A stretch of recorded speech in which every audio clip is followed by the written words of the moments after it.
We lost. True indeed. We lost. Lord knows we lost. I'm about to say something to make you not like me. You might catch feelings and you might want to fight me, but I don't really care, I'ma say it anyway. Why most comedic guys seem soft and gay. I'm not saying all, but a large amount. Have you ever heard the words that come out of their mouth? Yeah, they cuss like a sailor, but they follow my eye. They carry oaks and wear makeup and thinking it's hot. I think they need to stop, this is a new era. I wonder if the pharaohs of a war mascara. It probably was a death mask misunderstood. Don't let them D-boys catch them up in the hood. Why NOI? Stop patrolling the block. We get shot by the cops and we calling the cops. Come on, y'all was on another level. The black man was God, the white man the devil. Now the white man, or better yet the European, and the Mars and the bean pies are sold by Koreans. I'm talking what I'm seeing, I'm just a reporter. How you call a woman to be and you got a daughter. Talking about the Hebrews, the demonized women, and choose Esau over brothers and kin. Probably timid, soft, and scared to fight. Yelling and wearing spikes, trying to fake me out right. But you can't fool me, cause you make a little noise. Cause deep inside, y'all some scared little boys. You really wanna ride, let's take it to the beast. Get revenge for our people killed by the police. Yeah, right. Y'all ain't busting the grape. It appears that you fear and you in love with hate. Correct me if I'm wrong, we might all don't get along. European psychology got us all gone. You think we divided, cause I wear fez and she wear oak and he wear dreads. But the vision don't start there, it starts in the head. I'm here to wake you up and get you out of the bed. We lost. To get you out the bed. I'm here to spread love and get you out of the bed. The vision don't start there, it starts in the head. I'm here to spread love and get you out the bed. Wake up. I'm here to spread love and get you out the bed. Wake up. I'm here to spread love and get you out the bed. Wake up. I'm here to spread love and get you out of the bed. Wake up. I'm here to spread love and get you out of the bed. Oh yeah, I'm here to spread love and get you out of the bed. Y'all think we divided cause I got a fez and you wear unk and she wear dreads. Y'all think we divided cause I wear fez. The vision don't start there, it starts in the head. And she wear unk and he got dreads.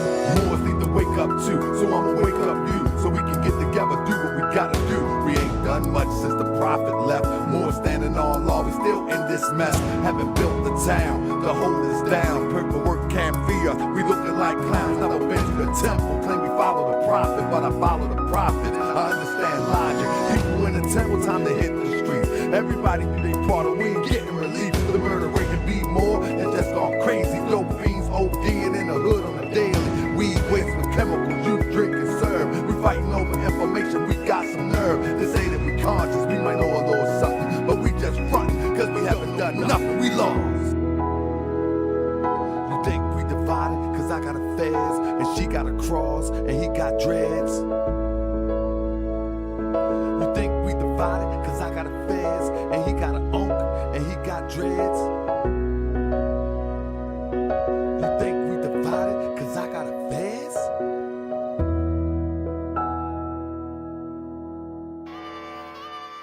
Yeah. Islam. I'm trying to be your friend, man. That's right. Trying to be your friend, bro. Help me out. Meet me halfway. Come on. I wanna be your friend. Peace and love. Let me be your friend. Peace and love. I said you ain't never met a more like me, and you ain't never ever gonna meet one again. Now let me be your friend. Peace and love. Let me be your friend. Peace and love. I said you ain't never met a more like me, and you ain't never ever gonna meet one again. I wanna be your friend. Peace and love. You let me be your friend. Peace and love. Hey yo, I used to be a thug until I met the prophet. Now I'm all about love, truth, peace, and freedom. Till I return to Allah. One day we gon' meet him. I'm all about justice, that's the focus of the message. Sometimes Asiatics make me wanna forget the lessons. I be all up in my passion from all the Moorish passion. All things considered, I start laughing. A grown man with a ponytail, another calling us Neanderthal, and he all pale. I mean for real, this is what it come to, my brother. We got nothing better to do than talk down to each other. Yeah, we can be scholarly or we can get gutter. We are the children of one father and the breast of one mother has nursed us all. And first of all, we beefing while the peen trying to murk us all. You need to chill, my brother, tell the elder the same. Cause on the real, my man, I'm really about them things. I can take the feds off and get back in the low and return to the state where they used to call me dope. But no, I'm rolling with the prophet of Allah. I want love, not war, standing on that floor, and I'm holding the square, the compass and the axe that might be too deep. Yo, let's not get off track. See, our prophet was an adept. Do you know what that is? An Egyptian adept is a brother who lived by the universal science developed in the Nile. We call it Islamism, but it's the same, my child. Sit at the foot of a master. I train you up, but I might have to bang you up. I still love you, and those that's talking that this ain't Islam. Everything the prophet brought is in the Quran. All the other stuff, prostrate and cover up, is just the start. The nearest place to me, the law is the heart. You can dress like Imhotep, but you can dress like an herb. Why the Moorish American Muslim unifies the word. You can say what you want about Dr. York, but he gave you different variations of the same thought. You don't appreciate that. You won't appreciate me. Appreciate the holy and divine Drew Ali. People refuse to admit it. He the first that ever did it. Europeans hope that the Moors would forget it, but we here, strong, alive and well, resurrected from hell, with a story to tell. So pay attention and listen and consider the facts. You know it's humanly impossible for you to be black. I guess a Chinaman is yellow, a Mexican is brown. Just think for a second how ridiculous it sounds. We can turn it around, but we must unite. It's okay to disagree, but we don't have to fight. Cause if we have to fight, you know how we get. I'm still learning to love. No, I'm not there yet. So work with me, fam, and I'ma work with you. And let's all work together and do what we gotta do. Cause on the real side, we haven't made no progress since 1929 when the prophet left the flesh. We got an Asiatic president, men marrying men, psycho shooting up a club and don't see his own sin. And those that say they conscious, them took your bucks. Move straight to Hollywood and straight living it up. And y'all bigging it up, straight cheesing and grinning. But it was your bread to help and set it off in the beginning. Be careful what you put in your soul, cause it could blind you. Unfortunately, some people get paid to misguide you, misguide you. Oh yeah, I wanna be your friend. Peace and love, let me be your friend. Peace and love, I said you ain't never, and you would never. You ain't never, ever, ever. You ain't never met a more like this, and you ain't never, ever, ever gonna meet one again. I wanna be your friend. Peace and love, so let me be your friend. Peace and love, oh yeah, you ain't never met a more like this, and you ain't never, ever, ever gonna meet one again. So let me be your friend. Peace and love, so let me be your friend. Peace and love, I wanna be your friend. Yeah, let me be your friend. We ain't trying to be enemies. I wanna be your, so let me be your, I wanna be your friend. Hey, yeah.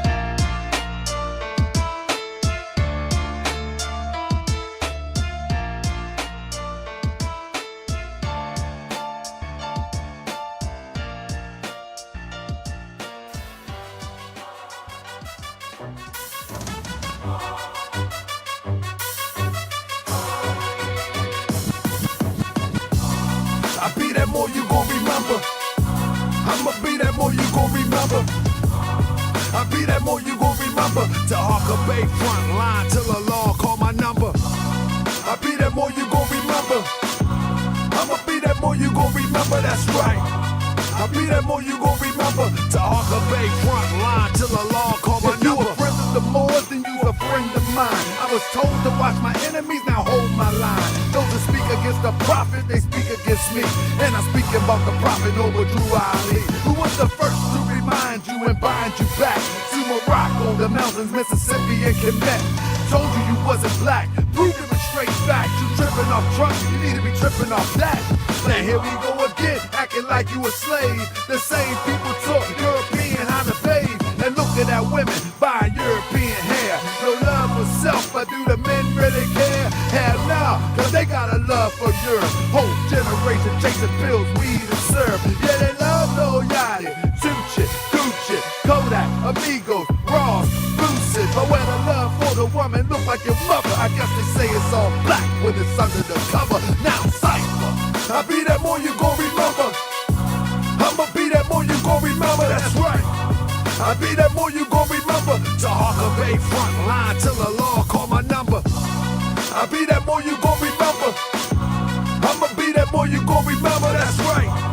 I be that more you gon' remember. To Harker Bay front line till the law call my number. All you super scholars holler, this era for the workers. You ain't building on the ground, then you worse than a twerker. You look and sound good, but that's only on the surface. Probably working for the people. Now tell me what's your purpose. Ain't worried about your homie, but know that I know every mo that rock a fast. He ain't my bro.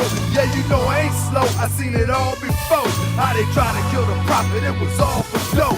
And some got it right now. Don't say that I'm not down. I'm coming for my vast mistake. I want my town, my sheriff, my stores, my school, my nation. Sick and tired of the procrastination and debate. Y'all keep hating when love is the savior. You don't love yourself, so you can't love your neighbor. That's why you killing, fighting, marry out of your face. If you ain't for Moorish world, then get out of my face. Cause Chinese love China, Italians love Italy. If you used to love the Moorish world, come on and build it with me. Let's go. I be that more you gon' remember. I'ma be that more you gon' remember, that's right. I be that more you gon' remember. To Harker Bay front line till the law call my number. I be that more you gon' remember. I'ma be that more you gon' remember, oh yeah. I be that more you gon' remember. To Harker Bay front line till the law call my number. I be that more you gon' remember. Be more. I be that more you gon' remember. Nap Town. I be that more you gon' remember. To Harker Bay front line till the law call my number. I be that more you gon' remember. LA. I be that more you gon' remember. New York. I be that more you gon' remember. To Harker Bay front line till the law call my number.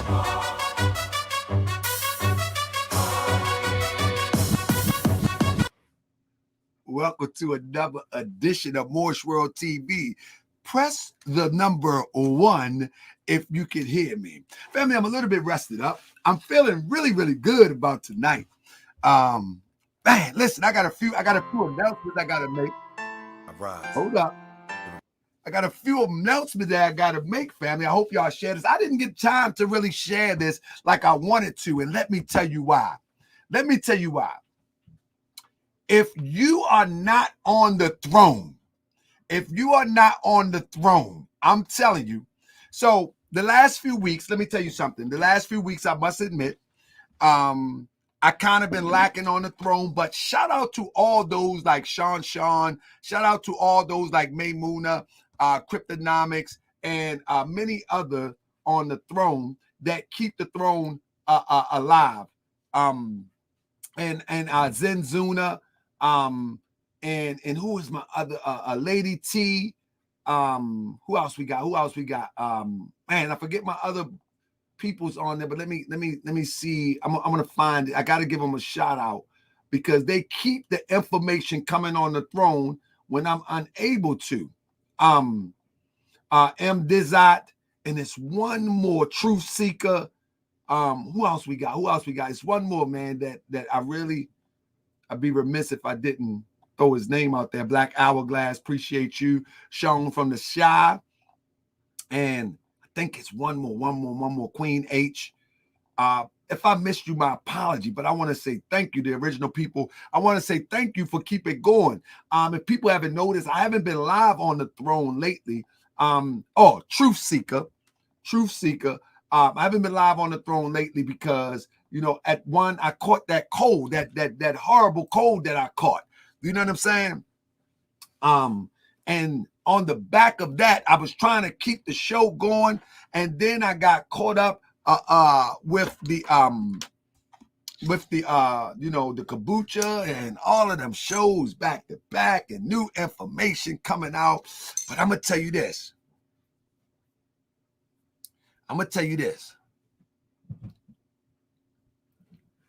If you are not on the throne, you're going to miss some real good information tomorrow. Tomorrow, you will really, really, really appreciate the throne. I got some heat coming for you on the throne. In fact, I'm going to be expressing a story centered around Brother Polight. You know, when I brought the guy on the channel and we was about to do the co-host thing, the interview was all about having bro to take us in that space, having Brother Inky to take us in that space of time so we can see the conscious community. Now, the good thing about me is that I subscribe to truth. So if one goes left from the truth, I go right towards the truth. I done made many people in their mind enemies, because I don't have no enemies. You know what I'm saying? But in their mind, I've made many enemies because I decide to choose the truth over buddy. I decide to choose the truth over entertainment. I decide to choose the truth. I say all that to say, we've talked to Inky. We've talked to our brother King Simon, which I really need to get an in-depth interview with King Simon.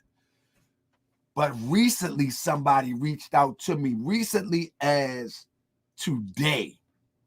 And this one here is a bomb. Oh my goodness. This one is a bomb. And I know she's watching tonight.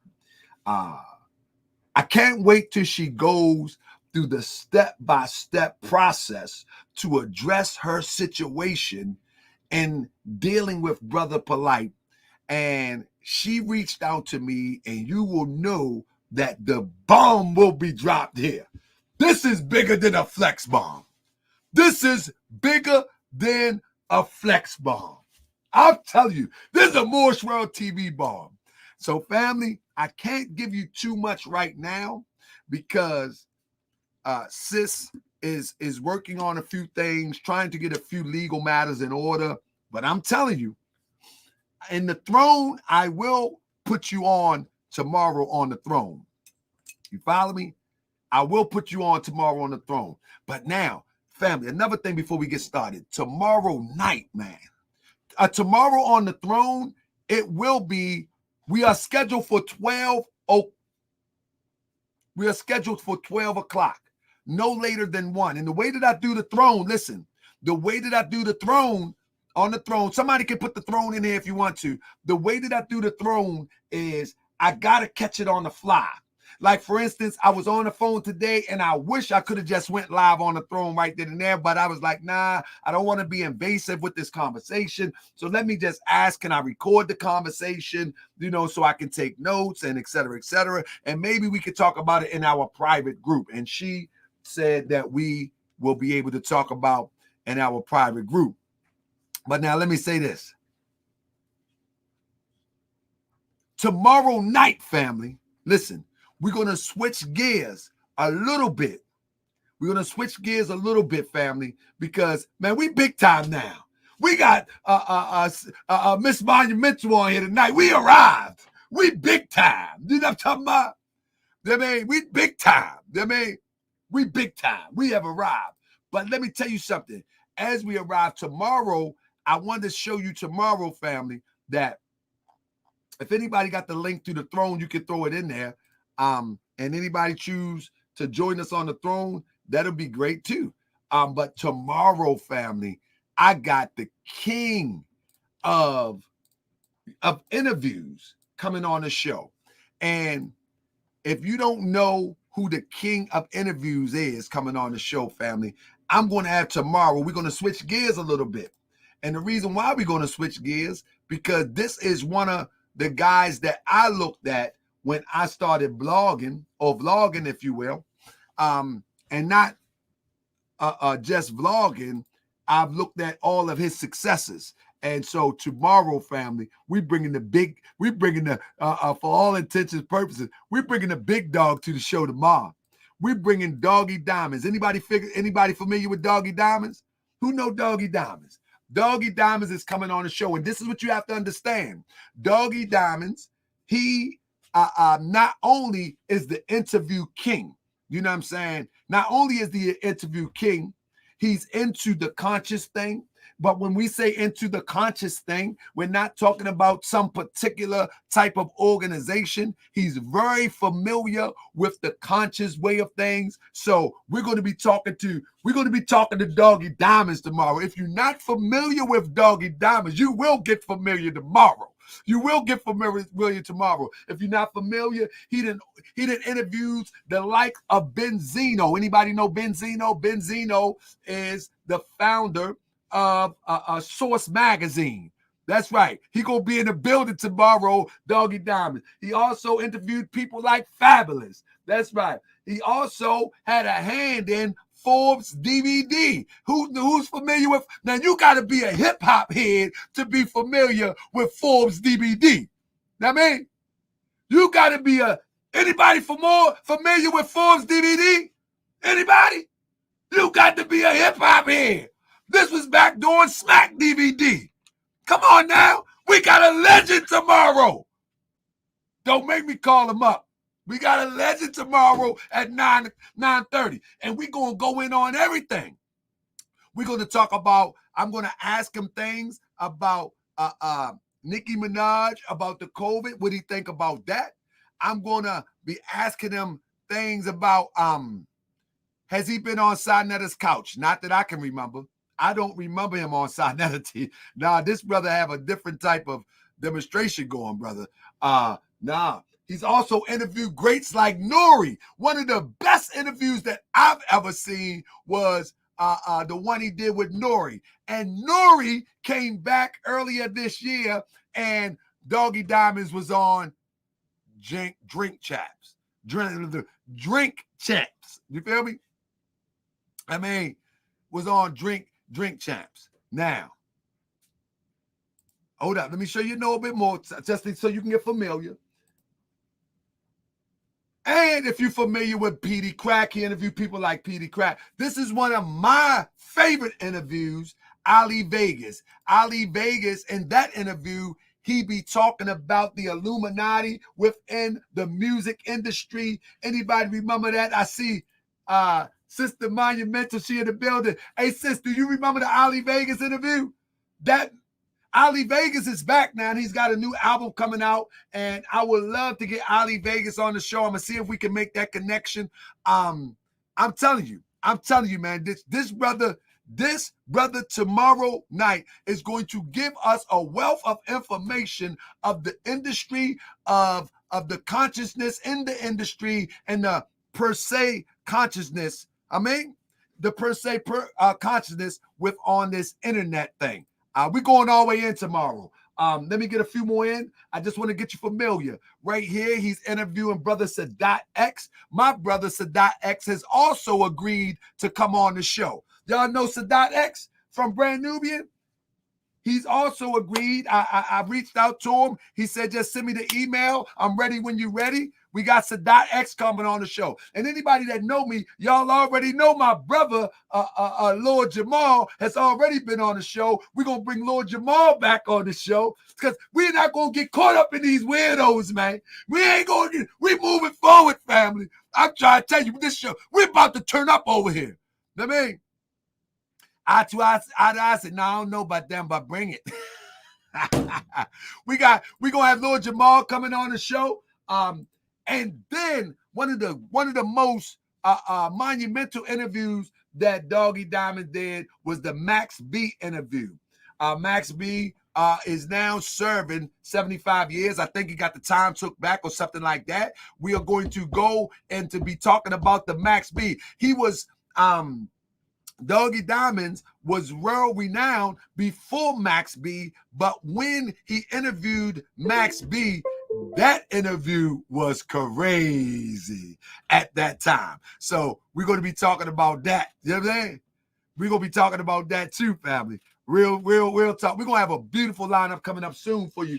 And so also one of my favorite interviews is when he sit down with Eric Sermon from EPMD. You know what I'm saying? And the interview with Game on the phone, I like that interview. And one of my favorites, it was when he interviewed myself, Brother Tahaka Bay. I'm a big deal, man. I'm a big deal. Y'all think it's a game? Y'all really think it's a game? I'm the more you gonna remember. I mean, all these other people, you ain't gonna remember them. You gonna remember me. Because I'm the more you gonna remember. So tomorrow night, I hope y'all in the building for my brother Doggy Diamonds. This is going to be monumental. I'm going to ask the question that people are scared to ask. And guess what? My brother told me on Saturday night, I said, brother, is anything off limits? He said, brother, ask me whatever you want.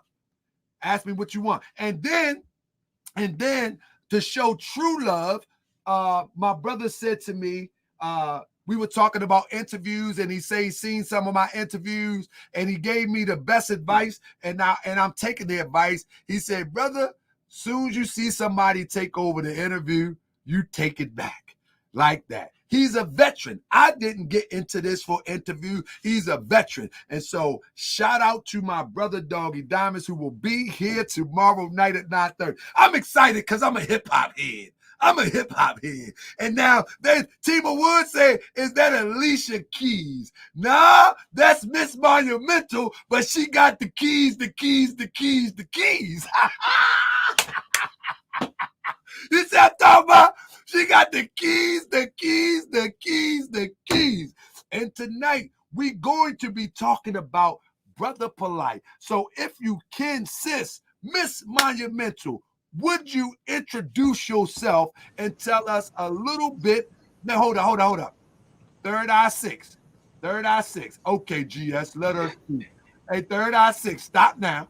Come on now. Build up the anticipation. This is how we do Boys World TV. All right. You got to build up the anticipation. Talk to my guest. All right? Now, she on the way.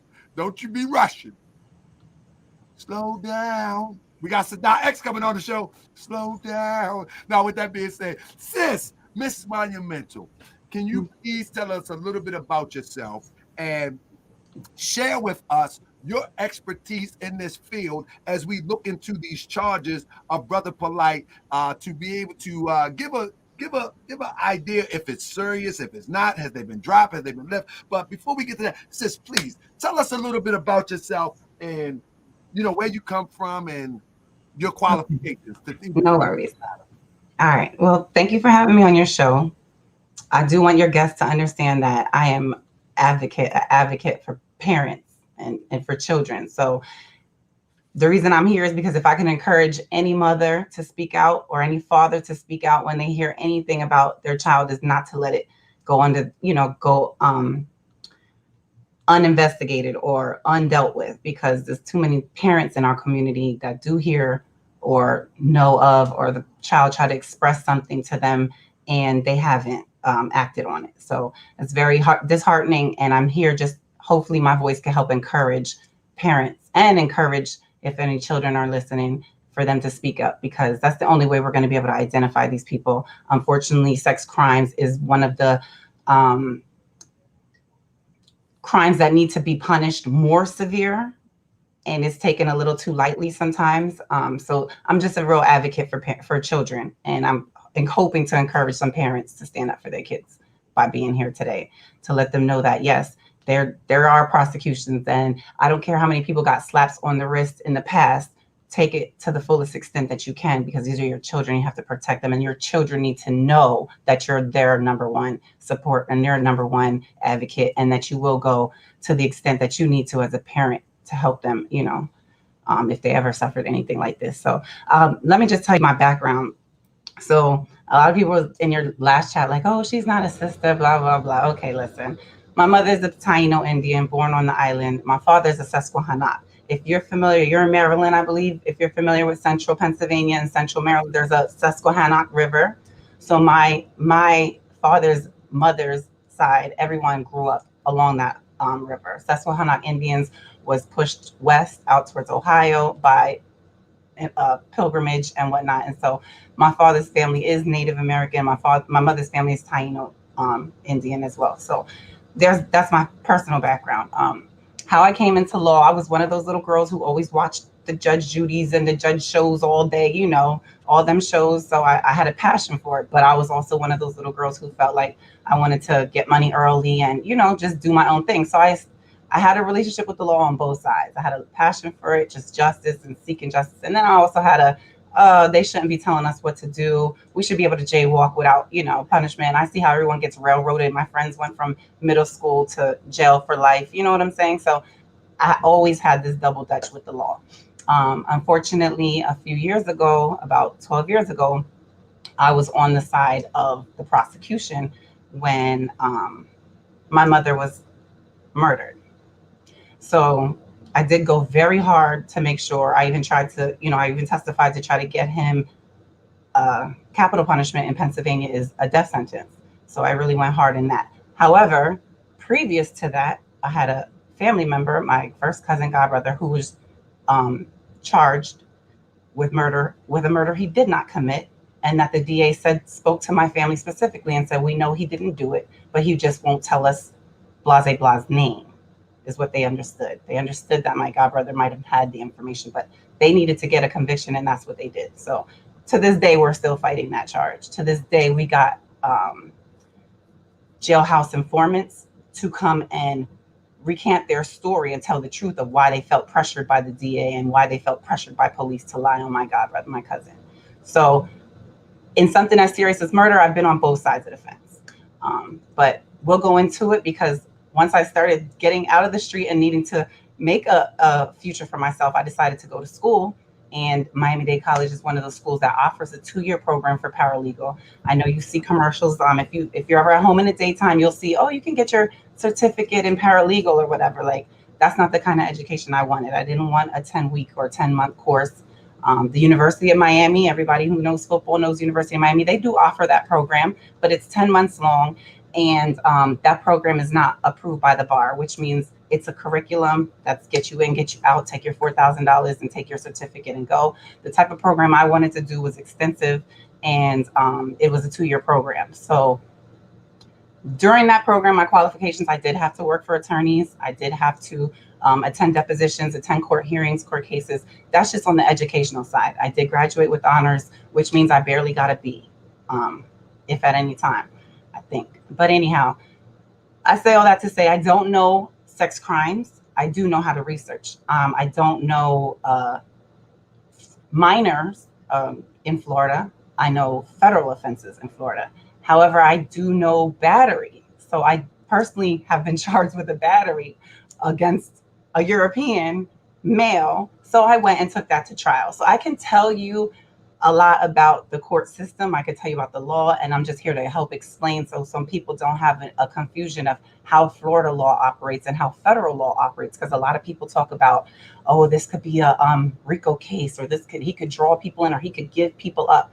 You have to understand how the federal system works along with the state system, and the state and the federal are 2 different systems. That's all I'm going to say. So I do know federal law. I do know state law. I don't per se know sexual battery on a minor. You understand? But I did my research when this case came up. So I do have things ready and available to share with your guests. Now, how long have you been out of school, if you will, and actually assisting in the legal field? 12 years. 12 years. Yeah, well, I shouldn't say out of school, but my Monumental Enterprises has been open for 12 years. Okay. So I've been doing legal assistance before graduating. That's once I started going to school for it. Once I learned my professors were female attorneys, and they put me in the right hands, and I was able to start getting my feet wet. But as far as cases that I've handled federal conspiracy drug charges here in Florida and have gotten a dismissal. I have handled state drug charges in New York and have gotten a very, very, very favorable outcome. And then, of course, like I said, I have my federal case here, but I've helped many different cases.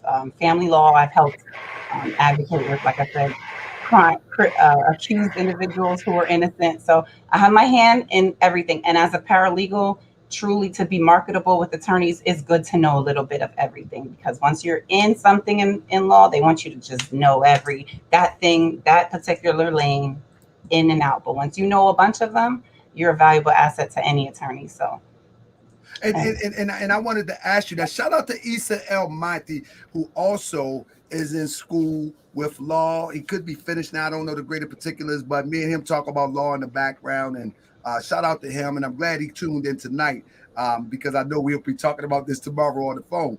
And I asked you that because I want to try to bring a more qualified constituents to Moorish World TV as opposed to the pseudo people speaking on law and they have no real experience in the field, such as myself. I spoke on it, but I only spoke on it from my vantage point of what I could understand. But now we have someone who's ultimately in the field, that ultimately has been in the fight, not only in the field, but also in the fight legally with assisted cases. And so this is what I want to bring to Moorish World TV. So I thank you and I appreciate you for spending time with us because we need an honest assessment as opposed to a bodega scholar pseudo mumbo jumbo HOK assessment. We need a qualified assessment. With that being said, are you familiar with Brother Polight? I am. I got Knowledge of Self back in '99. I turned 40 this month. So 21 years ago, I got Knowledge of Self and learned how to learn, unlearn and relearn at that time. So let's fast forward about 10 years later, maybe even longer than that. Let's say the early 2012, 13, 14 era when videos started coming out. You didn't have to go buy DVDs or whatever, like, shout out to the DVDs that was out back then, but you don't have to buy them. You could actually click on. So I would say around 2013, 14, I would start looking. But what I was familiar when I first heard that name, it was because he was pushing the secured party creditor and the status correction, and everyone had a problem with it. So that's when I heard of his name. Everyone, because I believe Tazadat, is that his name? Yeah, Tazadat. One of the people I was learning about the status correction from, and that's what drove me to do more research, and that's how I came up with that name. Then ultimately what happened, I guess, in Baltimore, it was around the time Young Pharaoh had got scammed, and Kevin Gills was fraud and like exposing everybody who was scamming the community. So I was listening to it around then. Now, at the time I stopped is when Sonetta came out and was like, this is the same, the same video that we all heard him, the Dr. Yorks, the Baby York, whatever. Once I heard that, I was like, wait a minute, these two people were like this, and this man is coming out with this information. I don't want no parts of none. I don't want to listen to this. I don't want to be around it. Just, you know what I'm saying? Right. Leave it where it is, because this sounds horrendous. It sounds like this man knows something about involvement with children, and he doesn't want to, but he's only saying it because there's internet. It just wasn't right for me. And to your point, sis, the sister that I talked to tonight, she is able to verify things on a whole nother level. It's gonna shock the world when she come forth. She's just waiting to line her ducks up, but it's gonna shock the world. This internet world. So knowing Brother Polight from the social media perspective, the UCC's perspective, and all that, when you first heard about him being accused of these egregious crimes, what was the first thing that came to your mind? Did you believe it? What did you think? I was on whatever they said that nigga did. He did that shit. Like I was on ghost kind, like power, whatever that line was. Yes, I believed it only because like I was saying on your call, this type of mentality is not something that leaves them. It doesn't just, I don't want to be attracted, or it doesn't go. That is ingrained. That is something that they hit 18, they hit 25, they hit 30, and they're still looking back. If you're still looking back at women or whatever, you're finding things attractive that has nothing to do, that doesn't leave a person. That stays with them. That takes, if it's corrected at all, I don't know. I think there's other nations that just off with their thing. You know what I'm saying? Right. Yeah. So after hearing what someone very close to you is alleging, and now hearing that you're caught, it's just a matter of time. And I have a family member who also, let me tell you this also, I don't know if I explained this to you. I have a cousin who I heard back in the day these people are looking for him because he supposedly did something with one of their family members. Now I'm like, damn, that's wild. Like he's on it like that, but I just heard. I don't even live in town no more. So years go by. He said, "Can I move to Miami with you for?" Sure, you can come stay, whatever, till you get on your feet. It didn't even take about 3 weeks, a month. I was like, go back to where you were. You're not really motivated. Guess what he did? He went up the next cousin house, and that's when I heard for a fact he was. We're talking about my actual family. He was involved with a minor in my cousin's, vicinity in her house or around her house. So now it's like, okay, I'm glad he ain't nowhere around here. Let me talk to his mother. So did you know your son was supposedly in the car with this girl, like with a minor, blah, blah, blah? The mother defended her son. I said, okay, no problem. I'm going to leave y'all over there. Now, this is where it brings me up to the two people beefing. When my cousin brought to me some beef, family beef, that's when I spoke up and said, I don't want to hear none of that. From what I know, you're a pedophile. You know what I'm saying? From what I heard 15 years ago, from what I heard a couple years ago, you're a pedophile to me. So don't talk to me about anything about disrespecting family. You're a pedophile. Deal with what you got coming to you. Do you know he went back and forth on a text until I didn't hear nothing from him? And that very same day, the law came and picked him up for a charge for pedophilia. So as this man is going to court on Friday, so is my cousin for the same thing. So I'm like, I'm the first one in my family. I'm speaking it out. I put him out there. Anybody, Raymond Rivera in Berks County, he's a pedophile, because if I heard it years ago, and then I heard something else recently, now you're picked up. There's nothing else I need to hear. You know what I'm saying? I don't need to hear nothing else. I'm the court of public opinion. I'm public. You know what I'm saying?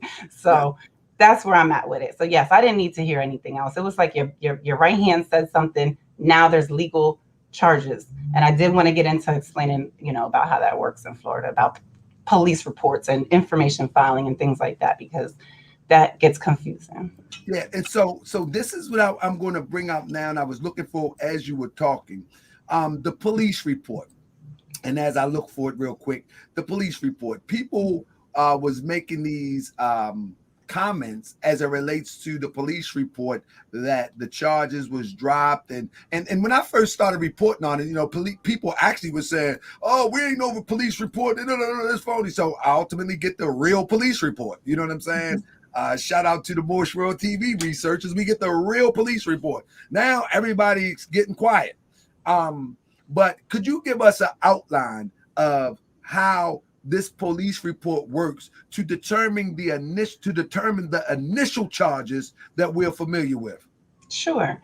So it looks like in this case, the woman either went to police or went to somewhere where she could contact police, the mother, and they came to her, or she went to them and they interviewed her. So what happens is the police hear your complaint, or they hear the alleged crime that was perpetrated, and they document as much as they can. What they do then is look or match up statute. Thank you. They look up and they match statute with the elements that they've gathered, the elements of a crime that they gathered. So it looks like in this case, they heard the allegations of a sexual battery. And so they said the crime appropriate for this allegation would be sexual battery 794.001, or whichever the initial codes were for the sexual battery. And then because she's a minor, they again went with the engaging in I think the first one was engaging a child for sex, and the second one was for a child that was familiar, or someone that you have knowledge, that you know intimately, not a stranger.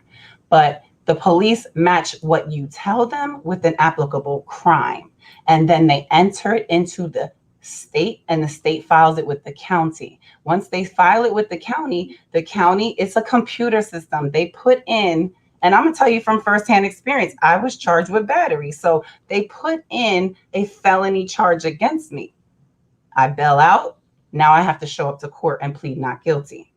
So by the charge has a statute, it has a code. More they understand this. Each thing is a charge, right? It's a numerical amount. So there's a allegation.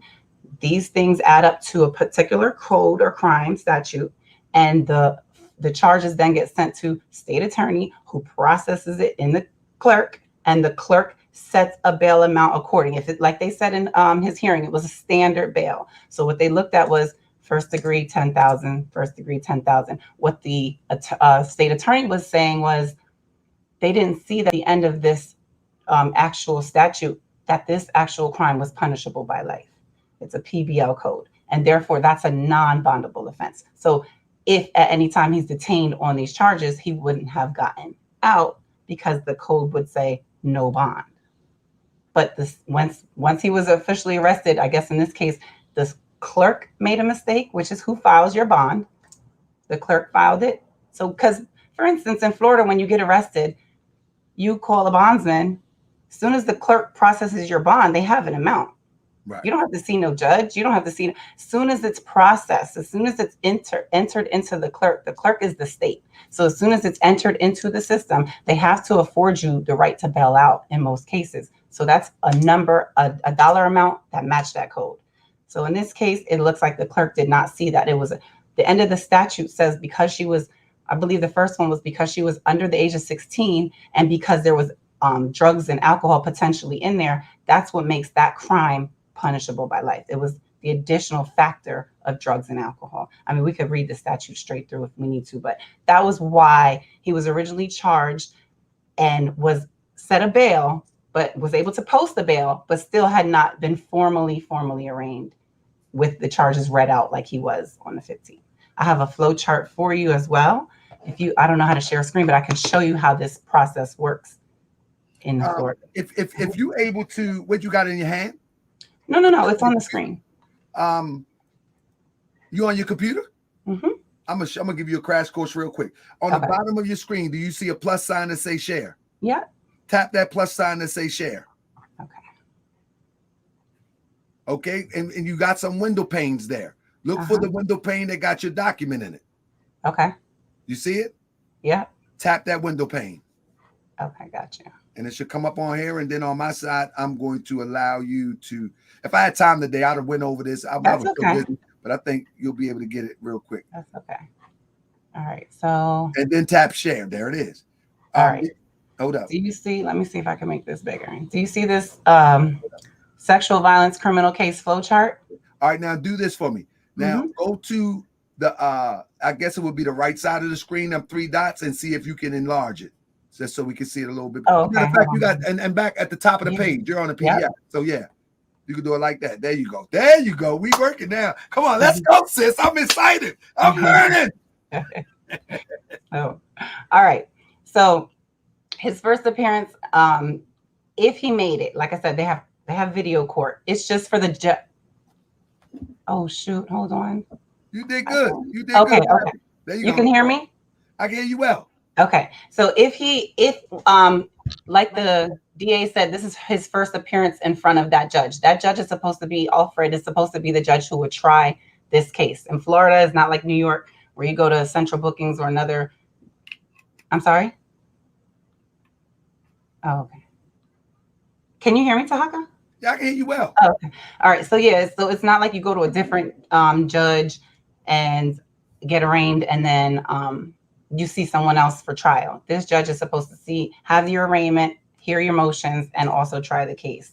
But anyhow, first appearance, he could have seen a video judge. I never had to. Like I was saying, you get arrested, they know which bond amounts go with which charges. It's up to you to contact a bondsman or to pay the whole bail and come out. So this is what he's on, pretrial release. You see first appearance, pretrial release. I don't know if you can hear me or not. Okay. Yeah, we hear you good. Okay, gotcha. So it's flowing really good. We can hear you very clear. Excellent. So pretrial release is where he's at. If they wanted to hold him or if he had no bond, he would be in pretrial detention. The charging document, which is the information. When she said the information was filed on the 14th, I guess at 4:00 in the afternoon, she filed formal charges against him. They had an arraignment hearing on the 17th, on the 15th, that got continued to the 17th. At the arraignment hearing, the judge, what did he do? He increased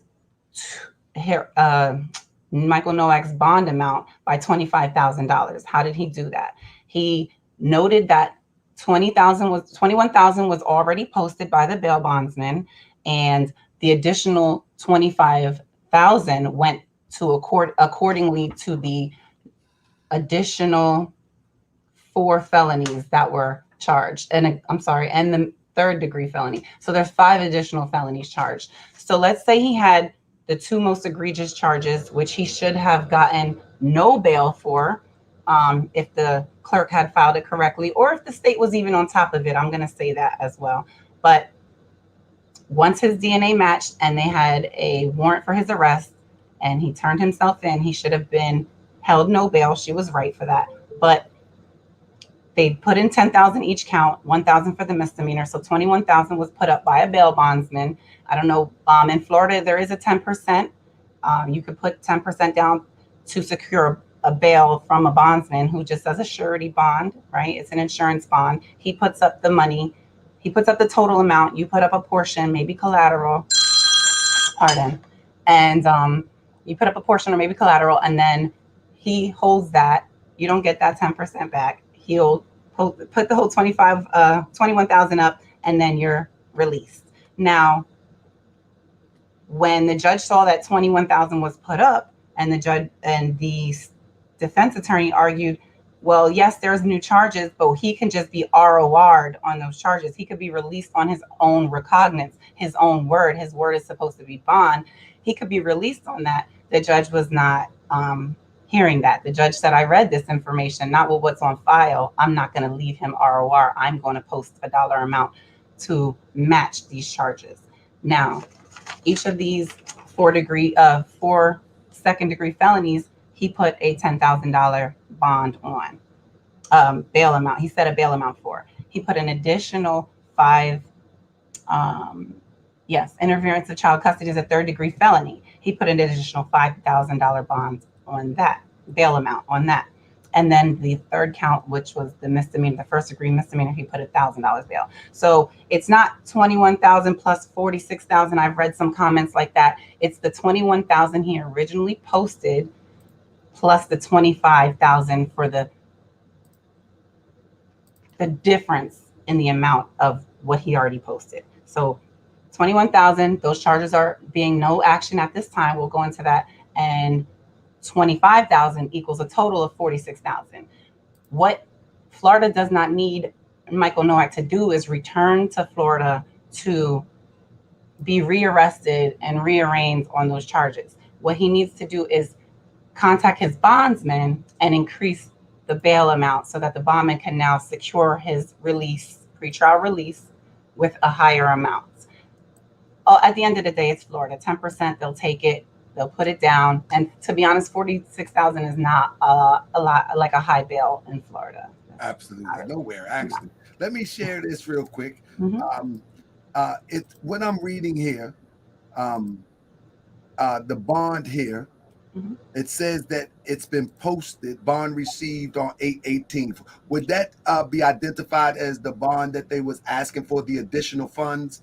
The bond that was posted on 8/18 was the original 21,000. His Okay, bail that amount. was the original. The bail. All right. And so, 8/18. My apology. So so now 9, what was that? 9/15 or something? 9/17. 9/17.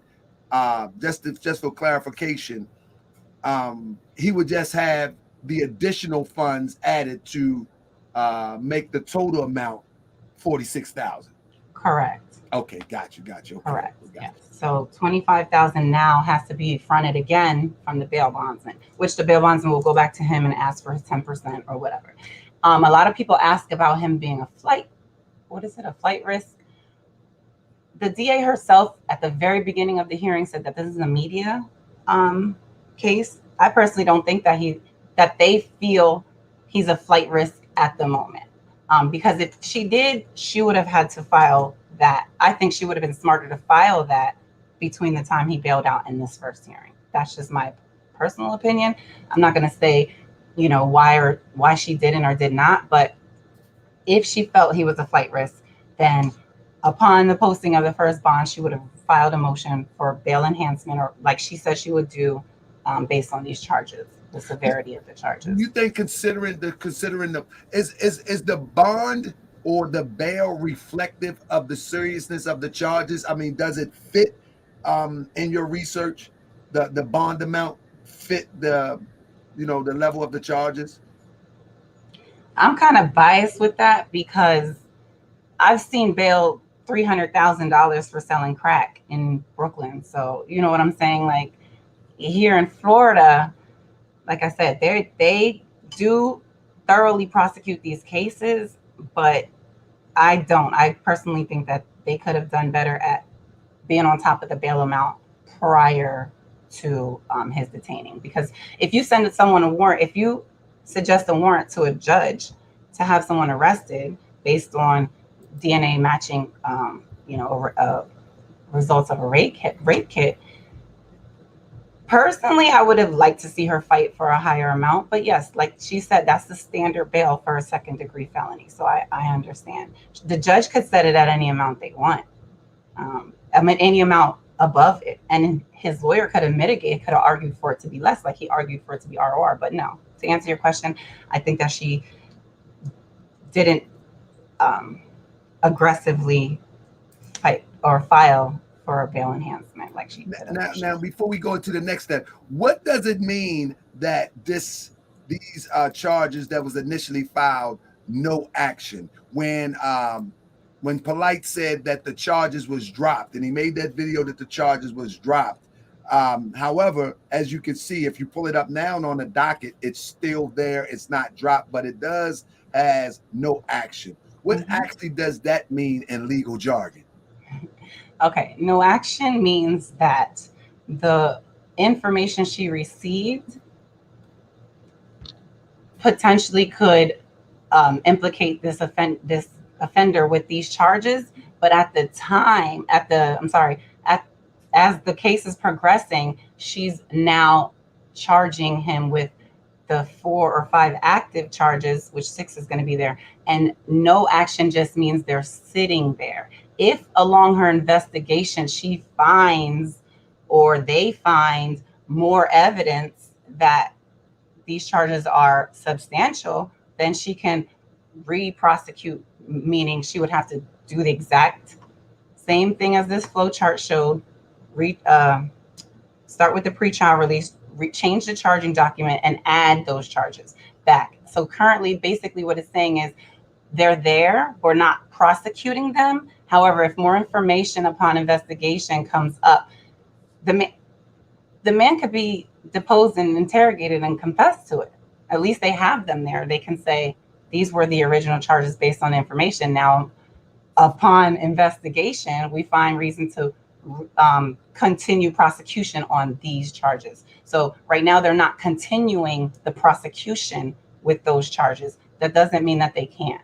That doesn't mean that they're just gone. That means if there's more information, we can refile our information, amend was what they call it, our filings, and include information that is consistent with those.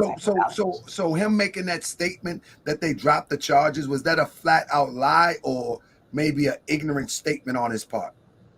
Honestly, I don't think it was either. I think in these cases, the defense and the prosecutor have conversations, which they do. About Polight though. Polight made the statement on his video that they dropped the charges, but we're not going to talk about that. We're going to talk about cyber.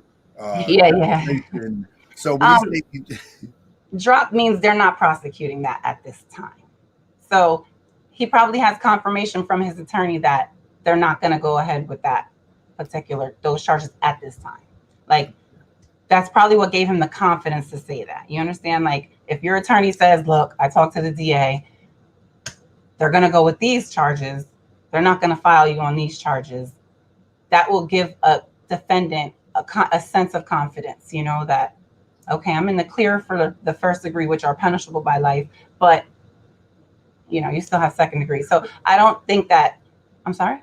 No, I was going to say, you spoke of the confidence thing, which would segue me into the new charges.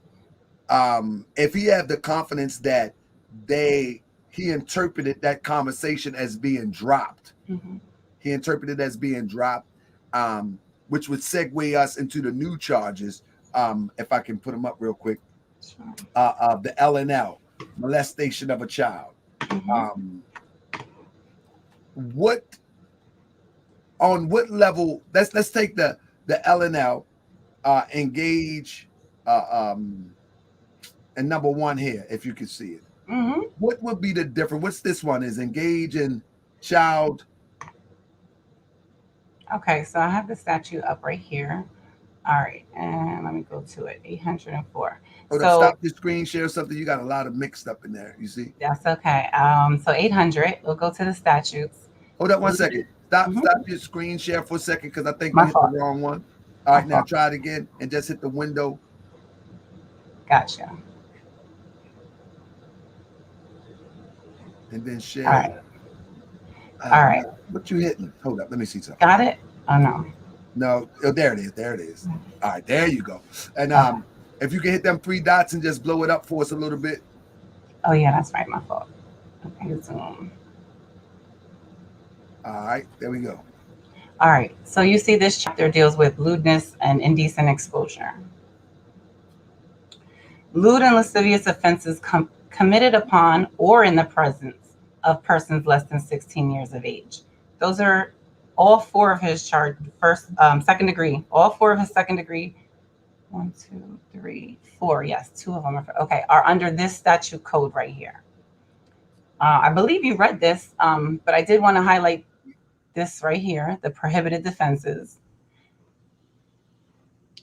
Lack of chastity or victim's consent is not a defense to these crimes. So would that be interpretive saying that she's not a virgin? That's a lack of chastity. Stuff like that. I was trying Right. to She's been doing this, right? That's not a defense. And a consent, meaning, sure, we can go here. Sure, I'll drink that. Sure, I don't care if she poured it. I told a lot of people, I don't care if she poured the drink. Her consent to being there is not a defense for anything that happened. She could have, I don't even want to talk about it, but she could have agreed to all of that. And it doesn't protect you in Florida because of the fact that it's a lewd and indecent exposure on a person less than 16 years old. Right. All right. So yes, that doesn't protect you. So here's what he's charged with. 800.45C2. All right. Okay. Lewd and lascivious molestation. It's 5. That means A and B and C. All right. He's charged with a person who intentionally touches in a lewd or lascivious manner the breast, genitals, genital area, or buttocks. That's either of them. In a lewd or lascivious manner. It could be breast, it could be genitals, it could be genital area, or it could be a butt, or it could be the clothing on top of them. It does not have to be skin contact. A person less than 16 years of age, or forces or entices a person under 16 to touch the perpetrator. Now, all of these ors, I know a lot of Moors understand this. Or means any one of them. It doesn't have to be all of them. It can be one of them. So if he touched, let's say, a breast, it says here, or that's what I want to tell you, or forcefully makes a person under 16, or asks them, entices them to touch him. Those are all possible. I don't want to say the word, but those are all potential crimes were committed on this minor.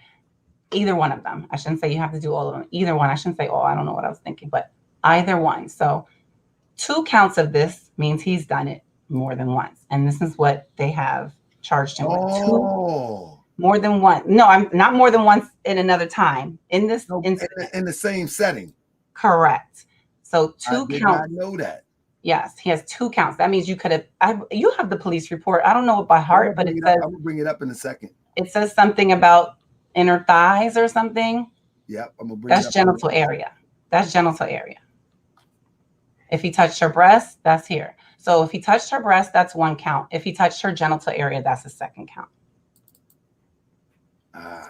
Now here he's 5C because he's over 18 and she's I'm sorry. 5C, I'm sorry, 5C2. Yes. An offender, I'm sorry, it's 5C2. An offender who's 18 or older commits this molestation against a victim 12 years or older, but less than 16. So that's his first two charges right here.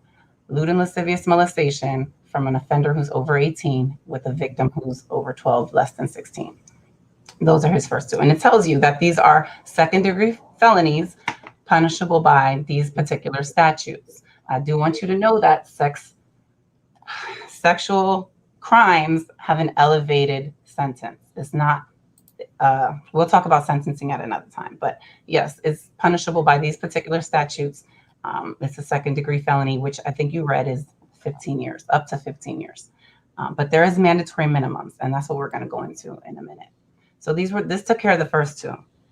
The next charge is lewd and lascivious conduct right here. He's charged with 6B. So lewd and lascivious, a person who intentionally touches a person in a lewd or lascivious manner under the 16 years of age, or solicits a person under the age of 16 to commit a lewd or lascivious act.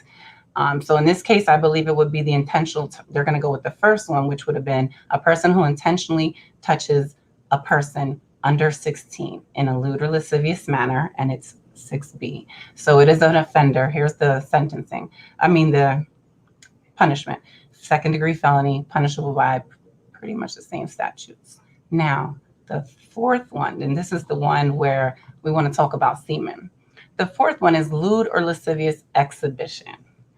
A person who he's charged with, let me get it right, 7AB. Okay.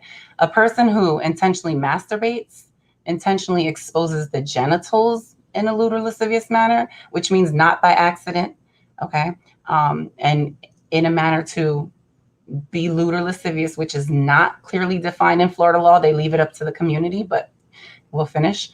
Or intentionally commits any other sexual act that does not involve actual physical or sexual contact with the victim, including but not limited to sadomasochistic abuse or sexual bestiality or the simulation of any act involving sexual activity in the presence of a victim who's less than 16.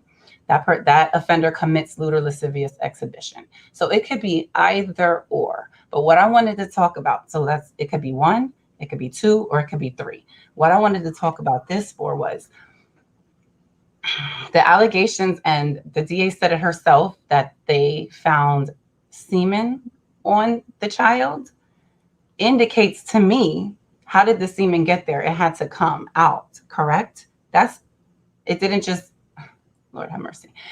Intentionally masturbate is what I'm trying to say here. So how else would the semen be available, right?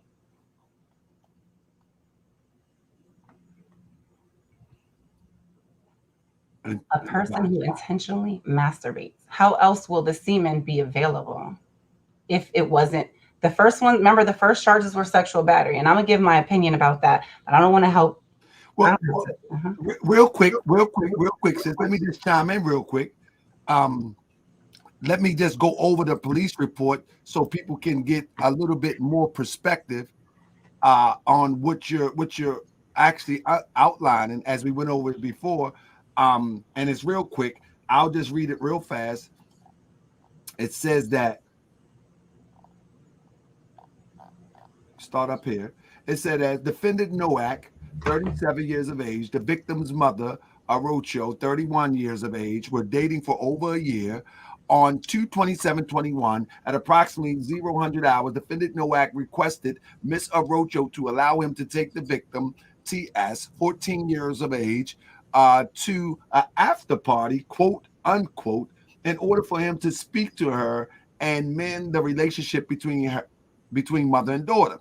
Defendant Nowak and victim TS responded to Club 29 Northeast 11th Street, Miami, Florida, 33132. Upon arriving, the club was closed. Defendant Nowak and the victim TS responded to his hotel room, 1100 West Avenue, Unit 319, Miami Beach, in order to wait for the new party location.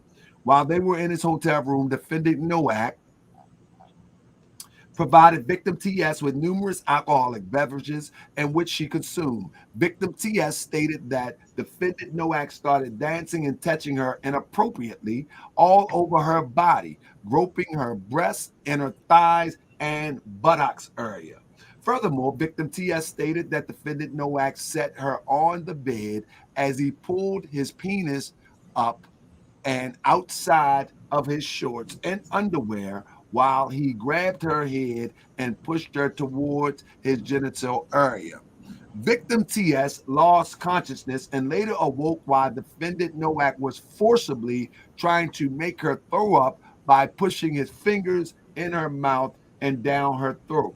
Defendant Nowak, want me to stop? Yeah, pause right there for me just for a second. Indeed. Do you see the lost consciousness? Yes. That to me,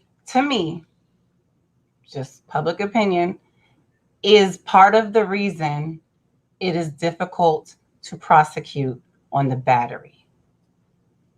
If it was oral penetration or whatever caused her lips to be swollen and bruised or whatever her mother is on the rest of the report, if it was oral penetration, the fact that the report says she blacked out, she lost consciousness, whatever, she doesn't recall, to me is why if there was backdoor negotiations or just talk as a defense attorney, he's going to say she lost consciousness during whatever you think took place. Do you understand? And that's why I believe that the sexual battery charges are not being prosecuted at the moment. That's just my personal opinion. I'm not even going to say professional opinion. I'm just going to say from experience. The fact that a victim lost consciousness, the state has to think, if I put that victim on the stand for cross-examination, they're going to tear at the fact that from day one, you said you didn't remember what happened until the fingers was in your throat. So that's why, as a state attorney, she's doing good by adding the exhibition, because how else could the semen get there if I can't prove? You understand what I'm saying? That you did all that. Okay. So that's why that Moorish pseudo stuff, legal and lawful. Correct. Straw man and my own person. Natural person. That's right. Yeah, she's putting it there that can be proven legally, not something that can be subjective. Because if they found semen and the girl remembers him being naked, you understand? She remembers her head being pushed, but she cannot physically remember the alcohol or the drugs or whatever that caused her to black out the actual, you know what I'm saying, event or act. And an experienced DA talking with an experienced defense attorney is going to say, don't even try it. You understand? Because I'm going to attack the initial report that says lost consciousness. Indeed. Let me finish up real quick. It goes on to say, defendant Nowak took the victim TS to a mother hotel, Fontainebleau Hotel. Fountain Blue. I like how you said that. Fountain Blue. Fountain Blue. We know we got a hotel. I mean, we got a club here in Baltimore called the Fontainebleau. Oh, okay. But Fountain Blue Hotel, 4441 Collins Avenue, Miami Beach, Florida, where Miss Orocho noticed that victim TS was severely intoxicated and possibly under the influence of an unknown drug, and victim TS had severe swelling on the victim's mouth. Defendant Nowak told Miss Orocho not to call police because if she did, she would ruin his career, quote unquote. Against his wishes, Miss Orocho transported victim TS to Mount Sinai Hospital where they disclosed a sexual battery. Victim TS was transported to Roxy Bolton Rape Treatment Center. Let me stop right there. Because you're in Florida, does this sound consistent with someone going to the hospital and then the hospital say, okay, we looked at you now, let's take you to another treatment center that have expertise in this field? Is that absolutely what we're absolutely reading? That rape treatment center is actually on the it's called, the University of Miami now owns it, but it's the Jackson Memorial Initial Campus. It's a big the main hospital downtown. Like Atlanta has Grady, we have Jackson, and so University of Miami actually now owns that whole health system there. So they have a lot. They have trauma centers. They have, a lot of centers, I got you. HIV centers, just centers for everything. So yes, I believe that's the location they took her by, Jackson. And does it and from the report that we're reading, does it sound like to you, because from my untrained eye, it sounds like this happened and immediately after the event where the mother was aware of it? It sounds like, well, I guess what I heard, I don't know credibly, but Zion Lex said that he spoke to the mother, and the mother said that there's actual hotel footage of the mother trying to leave or, get away from him, fight him physically off her so she can take her daughter to get the right treatment. Mount Sinai is the closest hospital to the Fountain Blue. So yeah, she took her to the closest hospital. From there, the hospital can say, hey, here's a specialty across the bridge, downtown Miami, take her there, and then, perform that actual kit. Wow. So let me finish this real quick. Shout out to going back to Africa, man. I see him on the channel tonight. My brother Issa Madi and everybody else. Let's finish reading this real quick. It says victim TS was transported to Roxy Bolton Rape Treatment Center, 11 Northwest 12th Avenue, Miami, Florida, zip code there, where all her clothing were collected and rape kit was performed and collected. Said evidence was transported to Miami-Dade County Forensic Lab where it was analyzed. Now, sis, it says that, okay, when she went to Roxy Bolton Rape Treatment Center, they collected a rape kit and evidence. I would like, what that consists of. And for y'all that know everything, my apology. I just want to make sure that we cover all bases so we can have an understanding. I'm going to follow this trial all the way to the end. I'm actually going to go to the court. I don't care when the trial come up. I will be there. And so we're going to stay close in contact with this information as it develops. So I just want to get, if y'all going to be with Morris World TV for the next year, because it's probably take a year before they get to court, I'm going to be updating this as much as I can as the information is provided. So back to my question. We see that the Roxy Bolton Rape Treatment Center collected her clothing and did a rape kit. I would like to know what that consists of. And then it says the evidence was transported to Miami-Dade County Forensic Lab, where it was analyzed. Is that the same analyzation, or what's going on right there? No, the hospital is where they did the rape kit, the rape treatment center. That's medical staff. Okay, gotcha. Then the forensic lab, the Miami-Dade, that's actual the sheriff's department, Miami-Dade County. Right. So one is from a medical perspective, and then one is from a criminal perspective. Correct. I got you. Family, I'm just asking these questions. We ain't gonna miss a point on this, family. We got Miss Monumental Enterprises up in here, so we gotta make sure that we right and exact. Like I told you, we're not gonna have no fugazi bodega scholars jumping out the window who don't have any expertise. Some people coming up in here wearing affairs on, saying more is no law, and they've been to prison 150 times and can't get themselves out. So we're gonna get somebody who actually in the field. And we got Miss Monumental. Last but not least, it says that results from Miami-Dade Forensic Lab was received where it confirmed that victim TS had a total of 6 semen confirmatory stains on her shirt and scarf. The DNA warrant was obtained and served to the defendant Noack on 6/8/2021. The DNA sample was transported to Miami-Dade Forensic Lab for analysis on 8/10/2021. The Miami-Dade Forensic report was received where it was confirmed the semen found on the victim's TS clothing match that of defendant Noack. Now, one of the questions that people was asking in the beginning, and those who was supporting and continue to support Polight, was, well, it can't be true. Why did it take so long? Any can you give us procedure or any idea, maybe paint a picture of why it took so long? Because apparently this is supposed to happen, in February, if I'm not mistaken? Yeah, the end of February. I think it was the second or last day of the month. It was at May, so March, April, May. I believe it said May something was when her test kit was analyzed. They have statute. They have to have analyzation done within 60 or 120 days, 30 days, because there was a backlog of rape kits that weren't tested. So Florida is one of those states that actually made a statute that if you did collect a rape examination, it needs to be tested thoroughly within a certain amount of time. I got you. Yeah, that gives us very informative perspective, because many people ask, well, why it takes so long? Why it takes so long? But if that's the procedure for Florida, you can't jump the gun on procedure.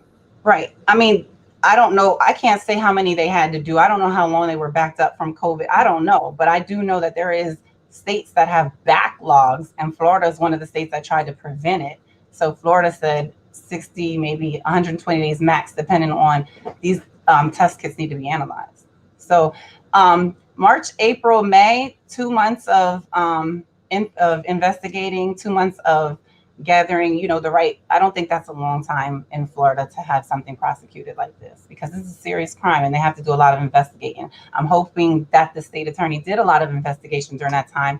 What we don't know when we do look at his docket is there's 24 entries or 20 whatever odd entries. But if you count the sequences, you'll see that there's a number of entries missing. And those are going to be specific warrants or anything involving entry into the court, a filing that would reveal that the test kits or the rape kit, that there's actual entries in the docket that we won't see. We won't get to see. And I believe one of those is the actual warrant being filed between the incident and the arrest. Gotcha. It was something that you was about to say. I just wanted to shout out the Roxy Bolton Rape Treatment Center, because they're one of the few rape treatment centers nationwide, according to them, that provide all-inclusive approach to care and treatment of victims of sexual ages 12 and older. Victims of sexual assault ages 12 and older. So they're one of the few centers, rape treatment centers, that have an all-inclusive approach to care and treatment going forward for the victims that are age 12 and older. Got you. Are you familiar with the law firm that represents Michael Nowak? I know they're out of Broward County, but no, I'm not familiar with them. I did check out their website. It does look like that's what they specialize in. If there's a lot of attorneys who are former prosecutors who specialize in this type of field, because this is as they put it, and I've looked at a few attorneys' websites. This is such a detrimental charge, just from the charge, that they know that offenders or those accused, with those who have these allegations on their name, need to act quickly and will do just about anything to minimize or mitigate the circumstances that they're in when they're charged this heavily, when they're charged with sexual abuse on a minor, when they're charged with sexual abuse, period. So what I did learn from his website is that, let me look it up, that they specialize in this. And it's... And are you familiar with the other attorney that's on the fly? Pardon me, that's on the flyer also. I looked it up. The way I got the flyer set up, you see I have the lady on one side, and because he introduced her as his partner that will be also on the trial with him. Right. But these are, I guess you would call them resident attorneys that work for, or on the website, I think they call them something else, but they all are part of the same, I think it's Adam Rawson law firm. Yes. Like so they're just, I don't know if they're both partners in the firm. I don't know. Let's see, Rawson's. Do you have the name of his firm? Yeah, I'm about to pull it up right now. But if they're partners, that just means that they're both invested in the business. It doesn't mean, that they can have other attorneys on their staff. They can have other paralegals, legal assistants, all on their staff. But that if they're partners, that just means that they both have interest in the company itself. Right. It's one company. Now, if you have a legal team, you have multiple firms. It looks like he has one firm, just multiple attorneys. Yeah, that's what it seemed to me. Mm-hmm. Oh, here it is. If I can pull it up, here it is right here. I got it right here. Let's see. 1 second. Fort Lauderdale DUI criminal defense attorneys. Got them. Yeah, I had it. Let me see. See, sex and child abuse is their number one chart. And their number one. Excuse me, that's not funny, but yeah, it has. They have. Mm-hmm. My apologies, sis. Let me go here real quick. It has on their website. It has there it is right there. It has criminal DWI, federal, white collar, sex and child abuse, domestic violence. Mm-hmm. Go to the top. Go to the top. You see where it says home and criminal? Highlight criminal and see what the first. The first one is child abuse, Sex and child abuse. I got you. Yes, there you go. Sexual assault, molestation, rape, and that is the first. Wow. I think that speaks volumes. You know that's what it did to me when I first looked it up. And so here is the attorney, one of the attorneys that will be representing David Torres, if I'm saying it right. That's the one that spoke in court. And then let me go back real quick. And then this is the one that he introduced, if I'm not mistaken. Pardon me if I am. And I think her name is Mercedes Ross. And so what it says, I have tried more than 50 jury trials, including murder and capital sexual battery trials. That means that's punishable by death. That means that. Mm-hmm. So when Polight says that I have he was implying, let me not put words in his mouth. He was implying that he has a great legal defense team. And then you look at one of the expertise of this defense team is child violation charges. What do you think about that? I mean, I think that he's probably got a high like a credible reference. Someone said, holler at these attorneys. They're good. This is what they do. They specialize in this. I think he didn't know them from a can of paint or know, anyone who ever had to deal with them personally, but he probably got a referral from someone, because it says criminal defense team in Fort Lauderdale. See, his charges are out of Miami. That doesn't mean that the next county over, they can't handle them, but that means that he felt that the best ones were even in the next county over. Like, there's not even Miami-Dade attorneys that were, I guess, either A, in his budget, or B, qualified to handle this, because this is a legal field is a lucrative business, as we all know, and so he might have had a couple of people to shop around, I should say, but if someone referred him to them, because their number one criminal defense is sex crimes. When I highlight criminal, not DUI, criminal, it says sex and child abuse, then domestic violence, then fraud and bad. Like, sex and child abuse is their number one criminal charge. Like, right. This is what they do. So I'm assuming he either got a referral or this was the affordable way out, because there are attorneys here in Miami. He went to the, South Florida it is what it is. It's Miami-Dade. Is that very prevalent in Florida? Sex crimes are prevalent all around the world. No, what I'm saying is in Baltimore, we hear more about murder. Like, what I'm saying is, I know sex crime is very prevalent, but when we turn on our news in Baltimore, we hear gunshots. We see murder. I'm talking about all day, every day. So we don't hear a lot of sex crimes in Baltimore. You understand what I'm saying? Although we know it happens, sex trafficking happened, and we get it. But in Miami, is that one of the things that hit the news a lot, or is it something that is swept under the rug? Does it hit the news? We know it happens, but does it hit the news? It hits the news. For example, one of the weathermen on a local news channel, when I first came down here, he was caught. They set him up, kept trying to link up with a child, like a boy. The weatherman, Bill, come on, I'll never forget. Yeah, so it's prevalent. I mean, do you remember the little girl? I think her name was Jessica Lansby or something, out of Tampa. It's not Miami, but it's Tampa, where it was her neighbor who actually kidnapped her and ends up burying her or something in the ground. Like, I mean, unfortunately, there. And the crazy part is that Michael Nowak ain't even from here or live here. He was visiting or temporarily staying here, hostiling here. I don't, you know what I'm saying? Like, he's not a resident of Miami-Dade. You know what I'm saying? Like, he brought that trouble to himself in our community, you know? Right. Unfortunately, Are you familiar with the hotels of where this course. happened? I didn't look. I used to live on the beach. I raised my first son on the beach. I didn't look into where his hotel was, West Ave, but I'm very familiar with Fountain Blue. Of course, that's where Live is. Uh, Anybody who's been to Live, been to Fountain Blue. so what is the environment of that? Is it upper echelon? Is it socialite type atmosphere?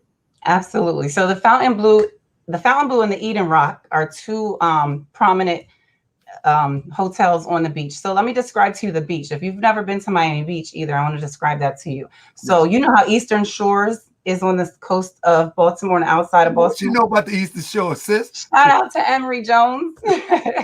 You better stop now. No, that's the homie. So Eastern Shore, Absolutely, that's the homie. that's the homie. I love Emery. Emery loves me. That's the homie. So That's what's up. Salute to yeah. Emory Jones. Y'all might don't know who he is. Listen to Jigga and you'll catch up real fast. So that's on the outside of the mainland. You know what I'm saying? There's a stretch of land. I guess Eastern Shore is a stretch of land outside the mainland, Maryland. Same with Miami Beach. So Miami Beach is the same place where both of the hotels were. It's the same place the police report was taken and the hospital was. However, the rape trauma center is across the bridge where everyone lands when they fly into Miami. They land in the mainland.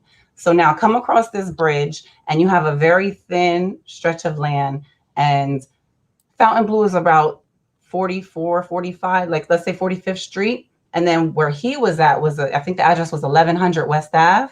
So that's about 30 blocks away. But Fountain Blue is on the east side of that island, and West Ave is on the west side of that island. Both is the beach, one narrow strip of land. Her hotel is 40 something, 44, 4500. His hotel was 1100 on the, on South Beach. His what they consider Fountain Blue is like mid beach, North Beach, mid beach. So yeah, so wherever they ended up at his hotel is not walking distance. The little girl wouldn't know how to get back. You know what I'm saying? If she's not from Miami, she wouldn't know how to get back to where her mother was. Her mother's on the east coast of the island. His hotel was on the west coast of the island.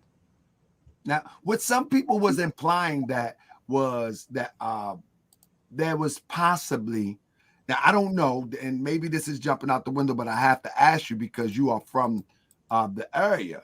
People were implying that there could have possibly been some sex trafficking or escorting type of situation going on. Is that something that goes on in them areas also? Oh, South Beach is, you can ask any pimp around from East Coast to West Coast. It's a strip. It's another strip like the Vegas Strip. It's another strip like, I don't know, in New York, Hell's Kitchen, Hunts Point, whatever they call it. But it's a strip. So there's nightclubs, there's restaurants, there's shopping that stays open later than normal shopping hours or eating hours, in nightclubs. So yes, Miami is very well known. Like, you can see them walking up and down. You can see them at those particular hotels trying to do their job. And let me say this: I never brought anybody on my show, but I was a few people reached out to me, and they had stories, but they never had no real receipts that Brother Polight was actually I believe using these women, and not so much his. These are allegations. Let me just be clear. These are allegations that people have reached out to me. And you never know who just want to come on the show just to be seen or whatever. But I'll put it out there. The allegations is that not so much Aminette and his other wife, but the new ones that come along are put in a position to trade favors with the celebrities or people who are established financially. And this is why some of these like some of the older when I mean old, I mean a few years ago, they come and they go, they come and they go, they come and they go, and they come and they go. when you seen the sisters that we see on IG parading around. I was just on there today, and he even had Europeans scantily clad, dressed. Or not, he didn't have them. They were dressed like that, and it was like he was promoting them or something. Do you get that vibe that possibly could be the situation? For a fact, I definitely do. I mean, only because I've been around and I see how certain celebrities move. So when they want what they want, they need a point person to get it. You understand? Whatever it is. Right. So you can't just get the person who's going to get you some weed. It might not get you some girls to hang out with at the club. Right. Vice versa. The guys who can get you the girls to come out and pop bottles with you and all of that, hang out with you and your boys, can't probably get you the cars. You know what I'm saying? Like the rentals or whatever. So yes, there are certain people put in position to do certain things in these streets, point blank, period. You know, so do I believe that he might have provided? I don't see why. I don't really see him talented much else. So by having women scantily clad parading around him to people who have the money to pay for what it is they want,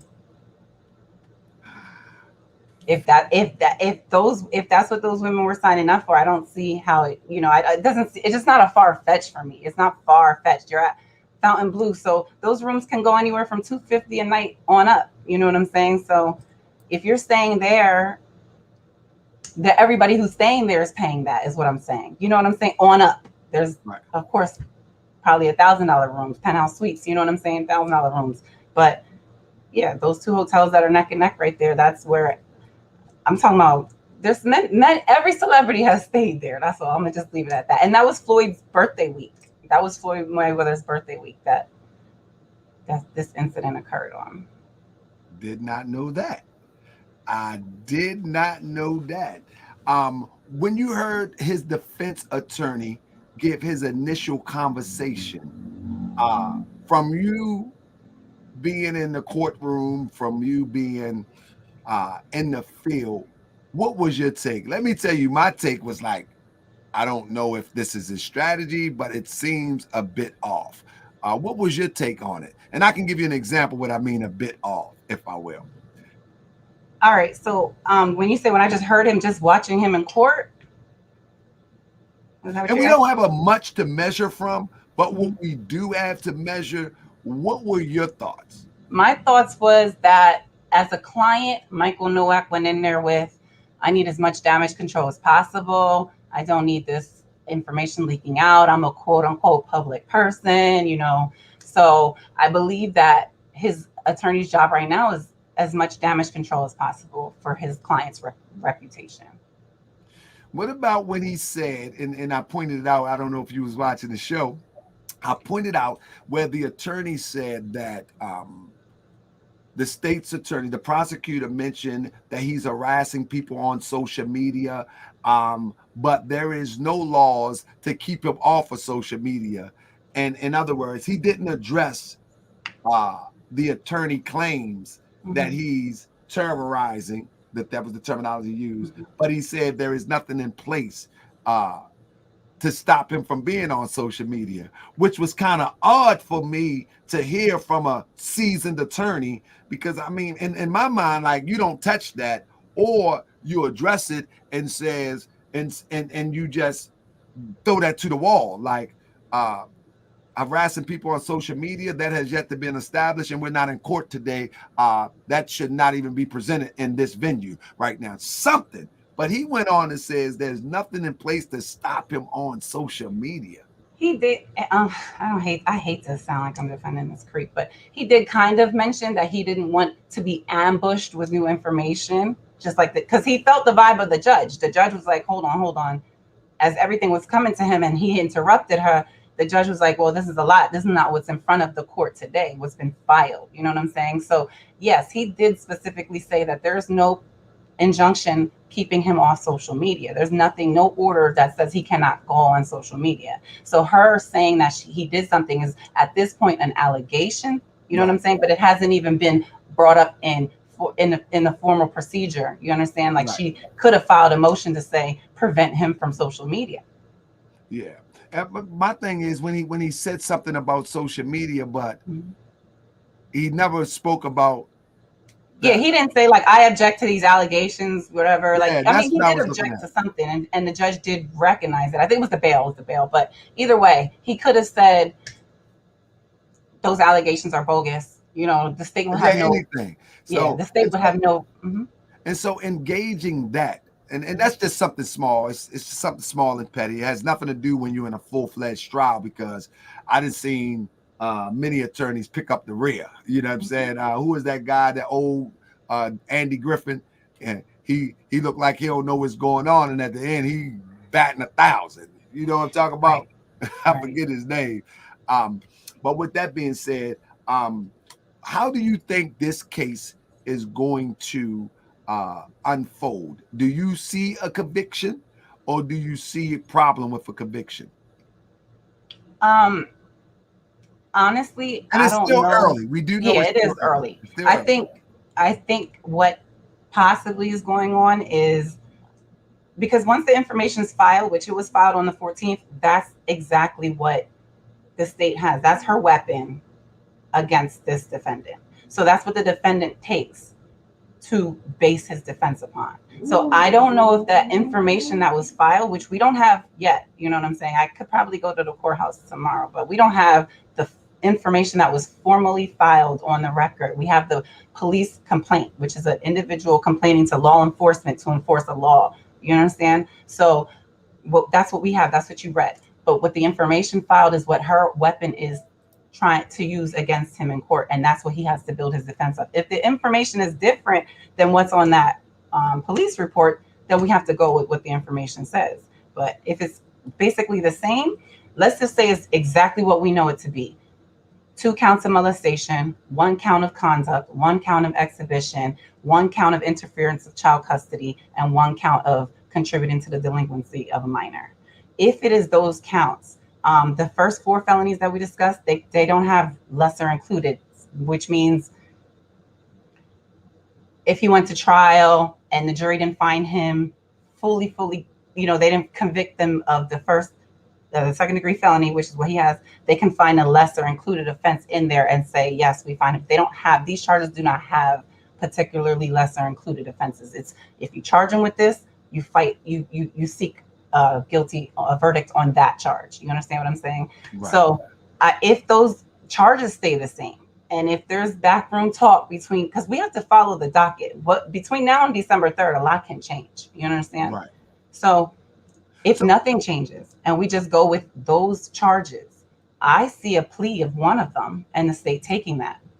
If he doesn't have any other sexual offense charges, that's what I see. And that's just me, like I said, just from experience, just on the outside looking in, knowing that a lot of sex offense cases, the first time offense, they do be slap on the wrist. You know what I'm saying? But it just depends. And it also, the victim is the most important person here. So this really depends on how far this mother and this daughter are comfortable, you know what I'm saying, taking this. Because once they take her statement, once they have a video, statement, it's does she get deposed or not? If she gets deposed by the defense, it's what information do they get out of her at deposition, and then how do they move forward? How do they proceed? But we're so, like you said, so early. Yeah, well, I mean, even though it's early, I did hear the prosecutor mention that she's in close contact and communication with the victim. So if that continues, how does that affect the case? Okay, I hate this. I always hate to play devil's advocate on someone I don't wish to defend, but here's a possibility. Let me just throw it out there.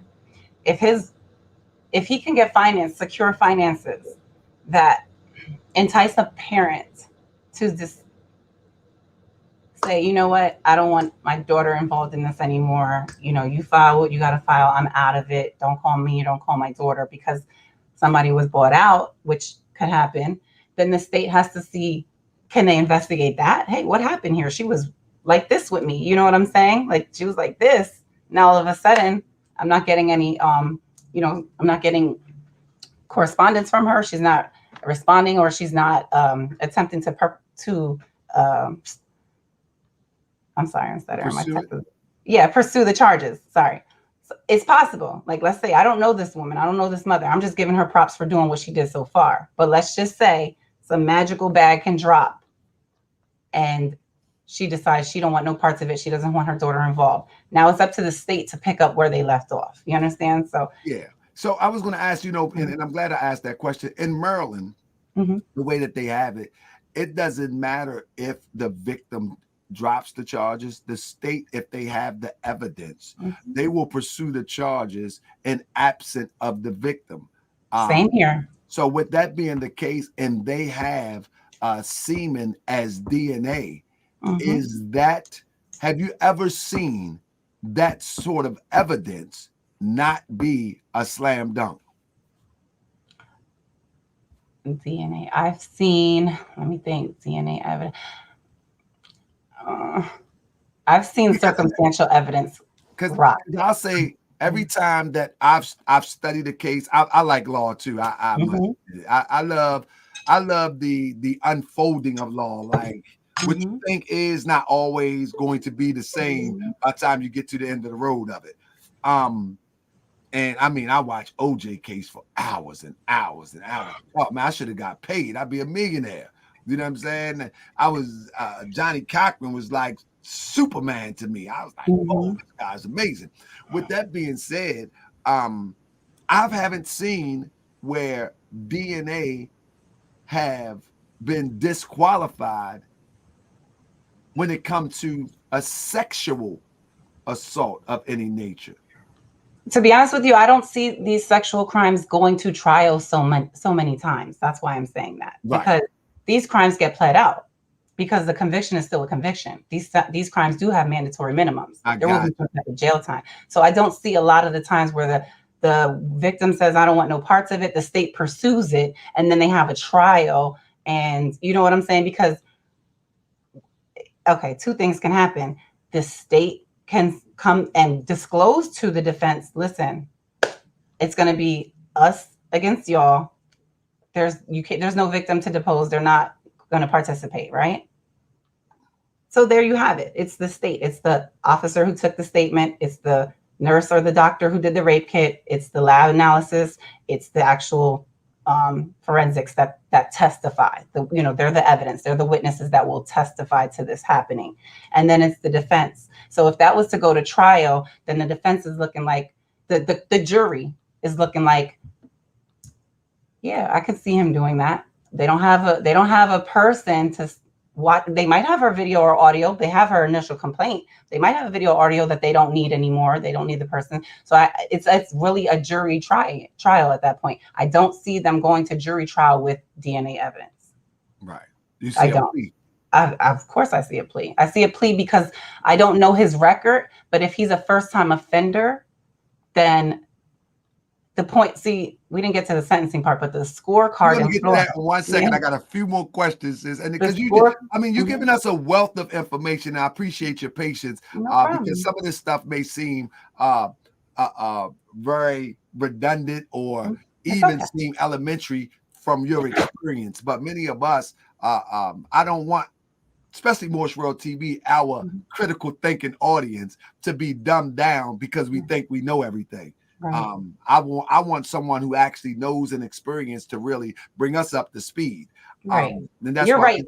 They do not need her to testify any further than she did. The state does now have these charges. But like I said, the evidence that's going to be presented, if it was to go to jury, is from the police all the way to the lab analysis and whatever investigator put it all together. That's how that would proceed without actual victim testimony or deposition. It would just be the one statement that she made. And so they can, but like I said, since it's not like he has priors, at least in Florida, for this.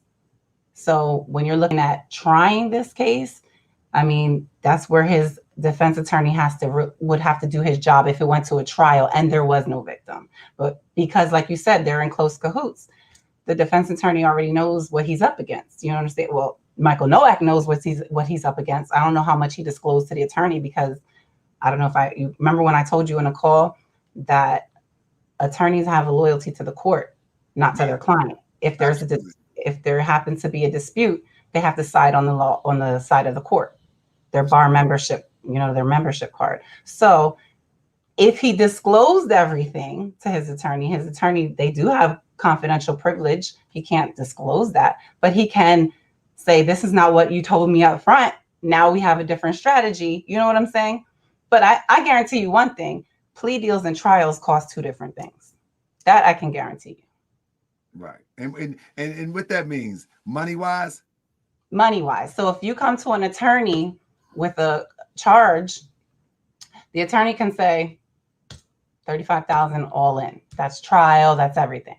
Another attorney can say, give me 20 up front. If there's a deal reached, we'll settle with 20. If we go to trial, I need another 15 or 20 on the back end. So I don't know their rates. I didn't contact them. You know what I'm saying? Like, I don't know. But finances has a lot to do with how a person tries their case, unfortunately. And those who've had public defenders know exactly what I'm talking about. Absolutely. So we had a brother in here. Did I miss him? Man, I wanted to get his question. He said that, I'll say it like this. His name is Benny Justice. I think there it is. It says, it seems like he might be signing up as an informant with the FBI. Will that make a difference in the case? And I'm glad Benny Justice asked that question, because I'm curious about that too, because he said in the video, like, yeah, we got the FBI looking into this, da-da-da. Like, what are you talking about? A cavity? What is cavity talking about?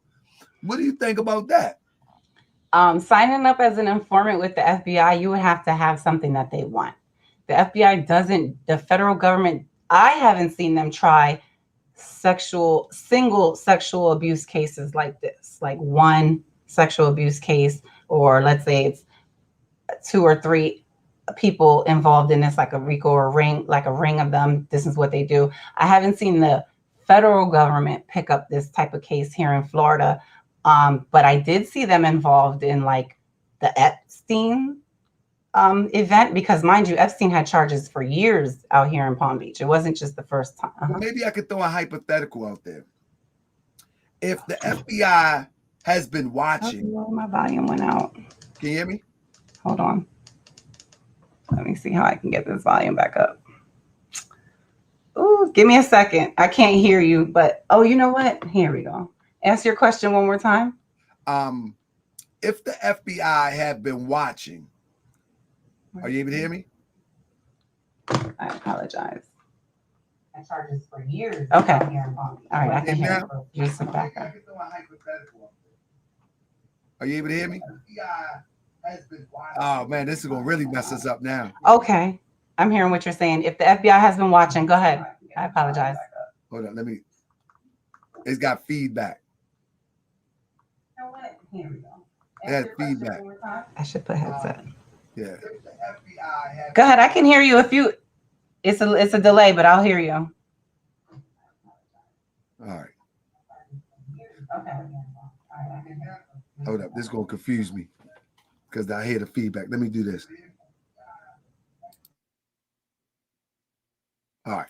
So what I'm asking is, if the FBI had been watching for years and they're watching and they find out that there's actually a sex ring, as I mentioned earlier, also other things that we don't know about, by going into them Hollywood circles, going into those money circles, and we don't know about these things.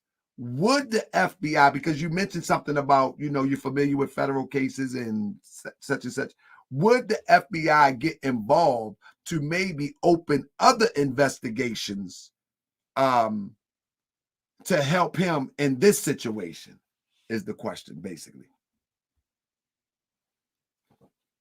Somebody say, put it in subtitles.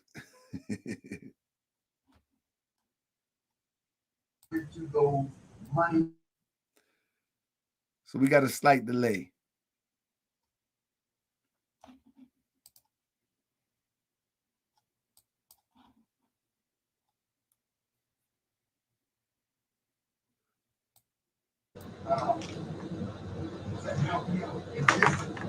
Okay, you asked me, do I think that the FBI would get involved to perhaps open up an investigation?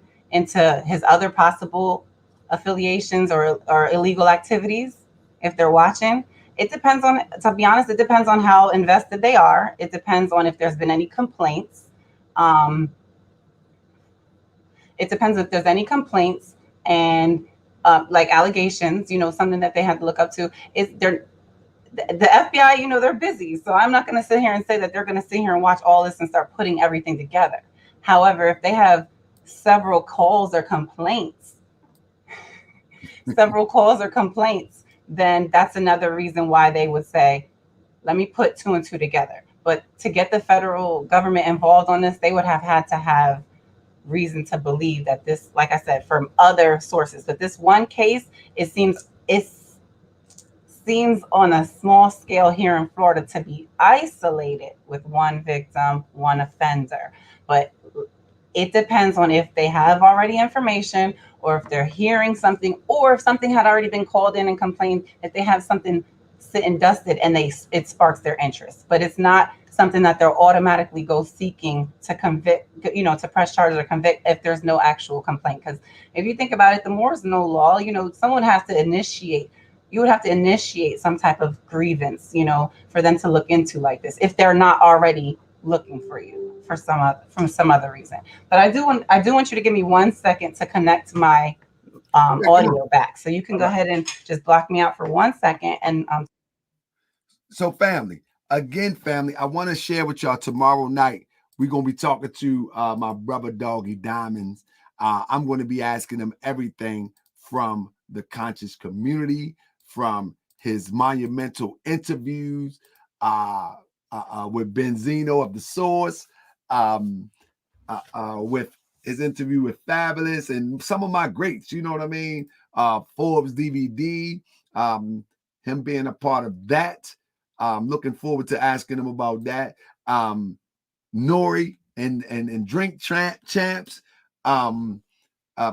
Petey Crack, which is my guy. I thought he was the best. To me, he was one of the best rappers in State Property. I don't care what you say. Also, Ali Vegas interview, one of the most, that's a viral interview. If you haven't seen it, type in Doggy Diamond and Ali Vegas. That was a serious interview talking about the Illuminati in the hip-hop industry. So we're going to have our brother Doggy Diamonds here tomorrow night. I'm going all the way in. I'm looking forward to having you in here and having your questions in the chat. Doggy Diamonds, man. I think Doggy Diamonds is the most prolific interviewer as it relates to hip hop. And followed up by my brother Oh God over there at Hip Hop Uncensored. You know what I'm saying? My number one, I'm trying to tell you, my number one is Doggy Diamonds. My number two is Oh God, as they deal with more hip hop topics. But my right hand man is the God. That's right, Lord Jamal. So we're going to be here tomorrow, family. We're going to be here tomorrow with my brother Doggy Diamonds, man. And I'm going to try to make the connect so I can get Ali Vegas on the show, because Ali Vegas actually talks about the Illuminati in the business. You know what I mean? In the business. I'll possibly get Oh God over here one day soon too. If y'all familiar with Hip Hop Uncensored, that's my bro Oh God doing big things over there. The thing is that we're going to diversify this thing. And I guarantee you, we being the guiders of the nation, we being the guiders of this YouTube thing, we will watch how other people try to diversify and follow the leader of the pack. We winning right now, family. We winning.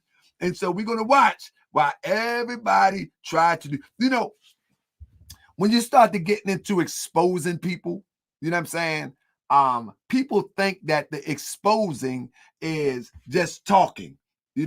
We did something on a whole new level. We revolutionized exposing, if you will, with receipts. We did something on a whole new level. And so now we see people following our trend, following our pattern. Whereas though when I was talking about Grandmaster Jay, every time I say something, I bring a receipt. Every time I say something, I bring a receipt. When I talk about any of these people, whether it was Inky, whether it was Sinetta, whether it was Big Shirley, I keep naming them. I've always say something and show a receipt, say something and show a receipt. And now we see people are trying to do the same thing, but you can't duplicate greatness. Either you're great or you're not. You know what I'm saying? And so I give a big shout out to the team that's with me, because I got a team with me now. I don't do this by myself. I got a team with me. And so I give a shout out to the team. But I say all that to say, as we cut the turn, as we cut that turn real quick, and we do a few other things differently, I'm going to guarantee you're going to see people try to duplicate greatness. They won't be able to duplicate greatness, because as soon as they think they got that, we're going to cut the turn again, and we're going to cut the turn again. On tomorrow in the throne, family, I got something special for you. I got something special for you on the throne at 12 o'clock. This is going to be something really, really good on the throne. Come Wednesday, I might be bringing my brother Imam Bashir back into the building to talk about some things. I got some good stuff coming, family. We still gonna be on their heels. With that being said, sis is back. And can you hear me, sis? Yes, can you hear me? Excellent. Because I want to at least give you all the time you need for the sentencing part. Okay, I want to share a screen too. So what I was saying is that there's a video out by Inky in 2015 where he says that the FBI is investigating Brother Polight. This was in 2015. You follow me? And it's a whole article from a blogger, I mean to say, of the conscious community, where he's describing that Brother Polight is being investigated. And I'm not going to go deep into it, because that's probably for a future presentation, which shows possibly why the split happened with a lot of people from Polight, because they knew that the feds was there, or they were all playing in bed with the feds. That's what I'm researching now, and people going to give it some time. People going to get it.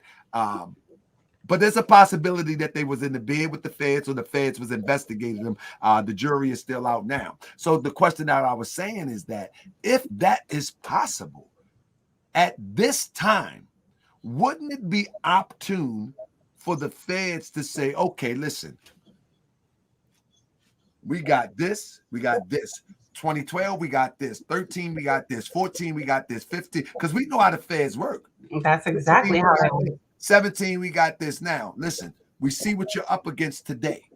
Now, we can't let this go away. However, if you can give us some information on this, we see if we can work something out for you. Is that a possibility? Consider your travels throughout the legal system. What I am going to say is there is no statute of limitation on fraud. So they can compile, mounting evidence on fraud.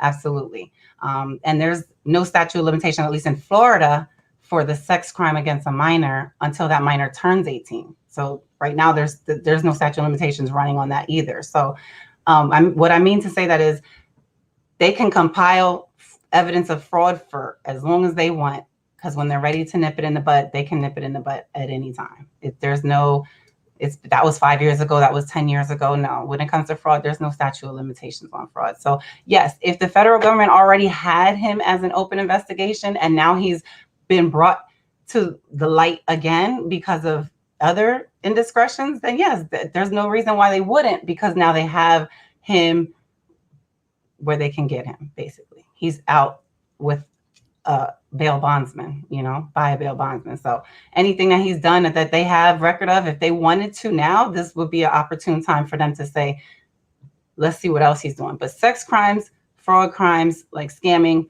two entirely different teams that really work with that. You know what I'm saying? Unless the question that you did pose was about sex rings.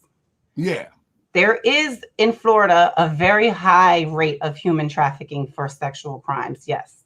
That was one of the questions you were asking me. So yes, there is a very prominent discussion and awareness in Florida about human trafficking, and particularly people are human trafficked for purposes of sex crimes. So yeah, that is something that's posted. I mean, in any nightclub, any strip club that you go to in Miami, there'll probably be a sign, warning against human trafficking. If you feel like you need to make a, wink left or blink right, you know what I'm saying? Let somebody know somehow so we can help you. You know what I'm saying? So that's posted almost in every club I've been in, specifically adult entertainment clubs.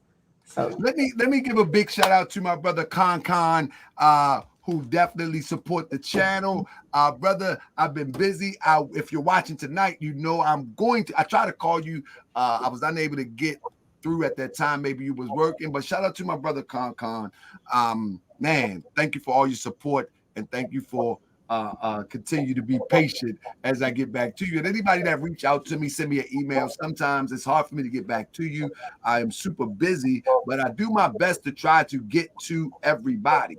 However, if I fail to get to you, just resend the email so it can come back to my email. My email is Club. We made it, family. We a big deal now. You know what I'm saying? But just send it again, or send me a text if you have the number, and I'll do my best to get back to you.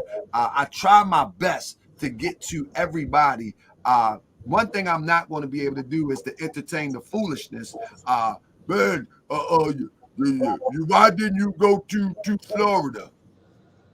Again, I had a passing in my family. That's why I didn't go. But whatever the case may be.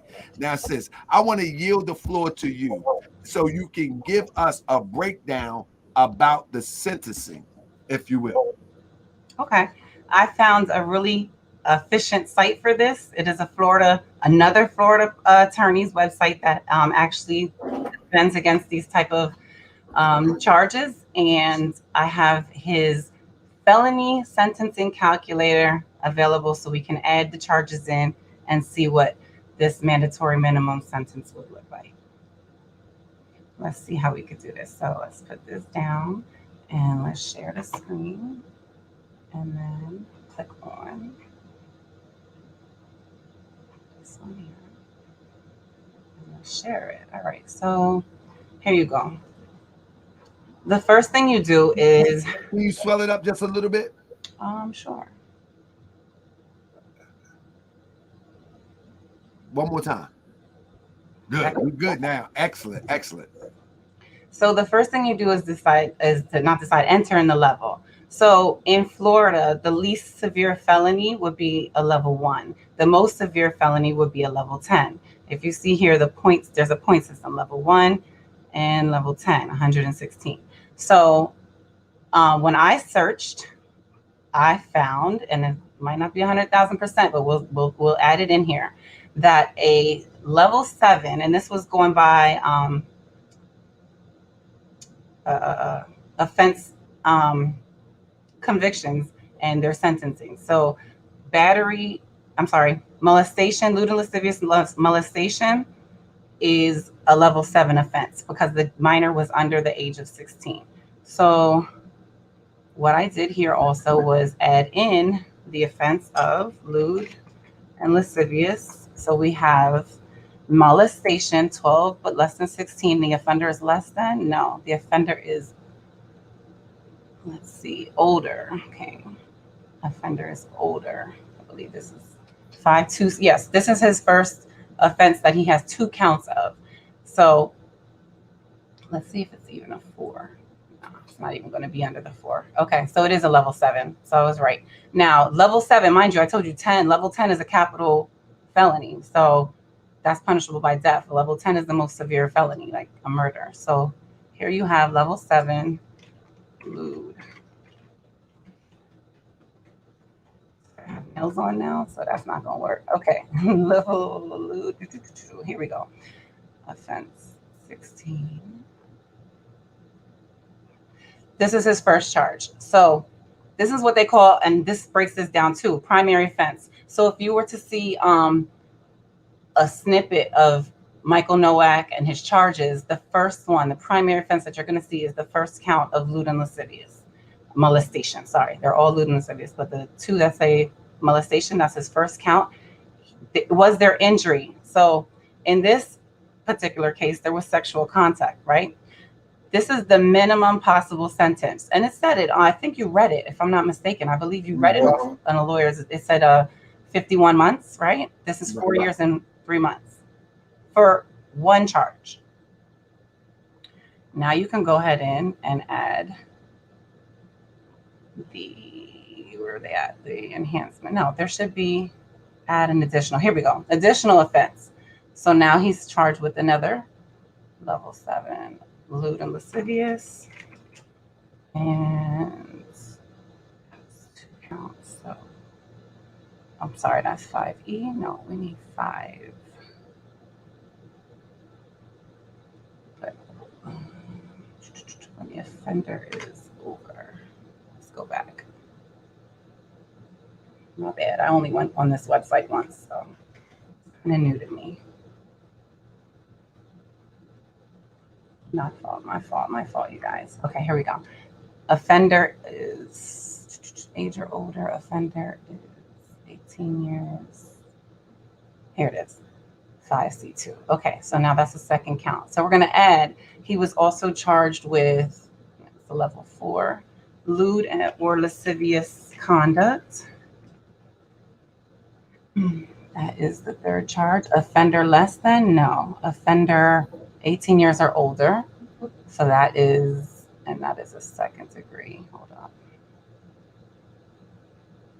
Well, we getting educated tonight, family. Everybody thumbs up, family. I think this is one of the first times that we had, in this supposedly conscious community, if you will. That's why I say don't get me mixed up with the conscious community. We want facts. We don't want gibberish, mumbo jumbo, and embellishments.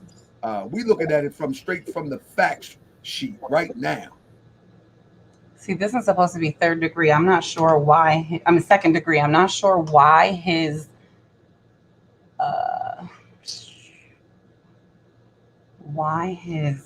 calculator. Let me put in the exhibition and then we'll go back. So lewd, not using a computer. We're talking about lewd and lascivious. Battery molestation. And we doing it in real time. In the presence, right? Exhibition offender 18. Okay, there we go. Lewd and lascivious exhibition offenders 18 years or over, and there is another level 4, and this is his. Oh, what's that? I see what's happening.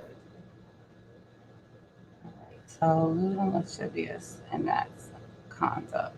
No, yes, molestation, 2 counts of that, exhibition, and 1 of conduct with the offender being 18 years or older. Okay, so these are actually second degree charges. So I'm not exactly sure how his website is operating, because I know for a fact I researched this with the actual county, the Miami-Dade clerk of courts, who she read me these counts. So these are exactly from the county clerk's mouth. These are all second degree. So let me see if I can get his calculator correctly to give us the second degree.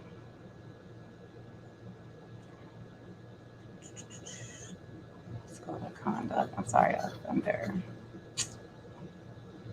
Hold up.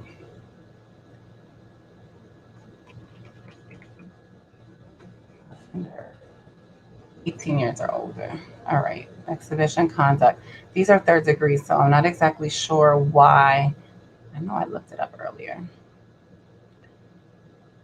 Change this to, so his counts are 5C2. Yeah, we have that. We have 5C2 again. We have 7B, and we have 6B, right? So I think victim injury, sexual conduct. So if there's 2 counts of that, sexual contact, that's exactly what I got earlier, a minimum of 9 years. But additional offenses, I got 2nd-degree felonies here, so I have to figure out what.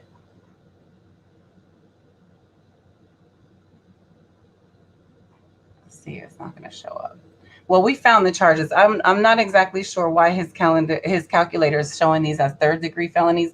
I'm sorry, there was a 3rd degree on here. It was the interference of child custody. We didn't even talk about that. I apologize. That is what the DA said that was, okay, interference with child custody. Here it goes. Wrongly taking minor from the guardian. Now that is exactly right. So 7303. Oh, 787. Okay, now why I can't get these to go? Maybe I'm not looking them up. Offenders. Here it is. Molestation conduct.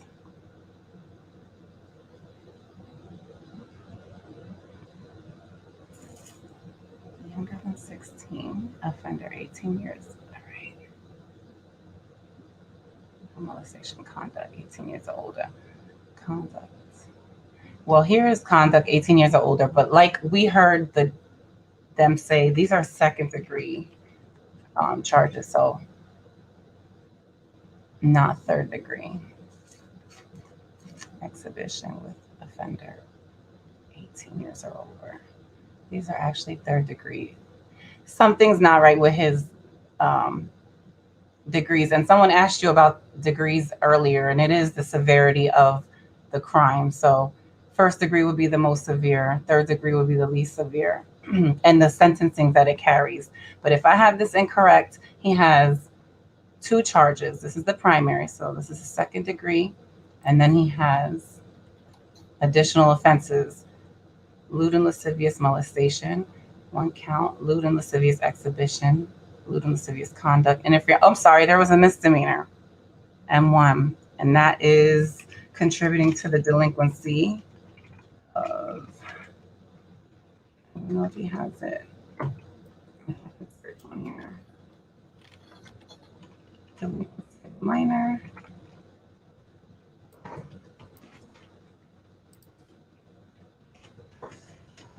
All right, it's not on here. So the misdemeanors, okay, maybe I can put in the code 827. Numbers. All right, so we'll just leave it as a 1st degree misdemeanor, which is punishable by up to a year in prison. So there's 2 levels of misdemeanors in Florida. There's M1 and M2. The M1 is the more severe. It's punishable by up to a year, and the M2 is punishable by, I believe, up to 60 days or something, 60 days, I think.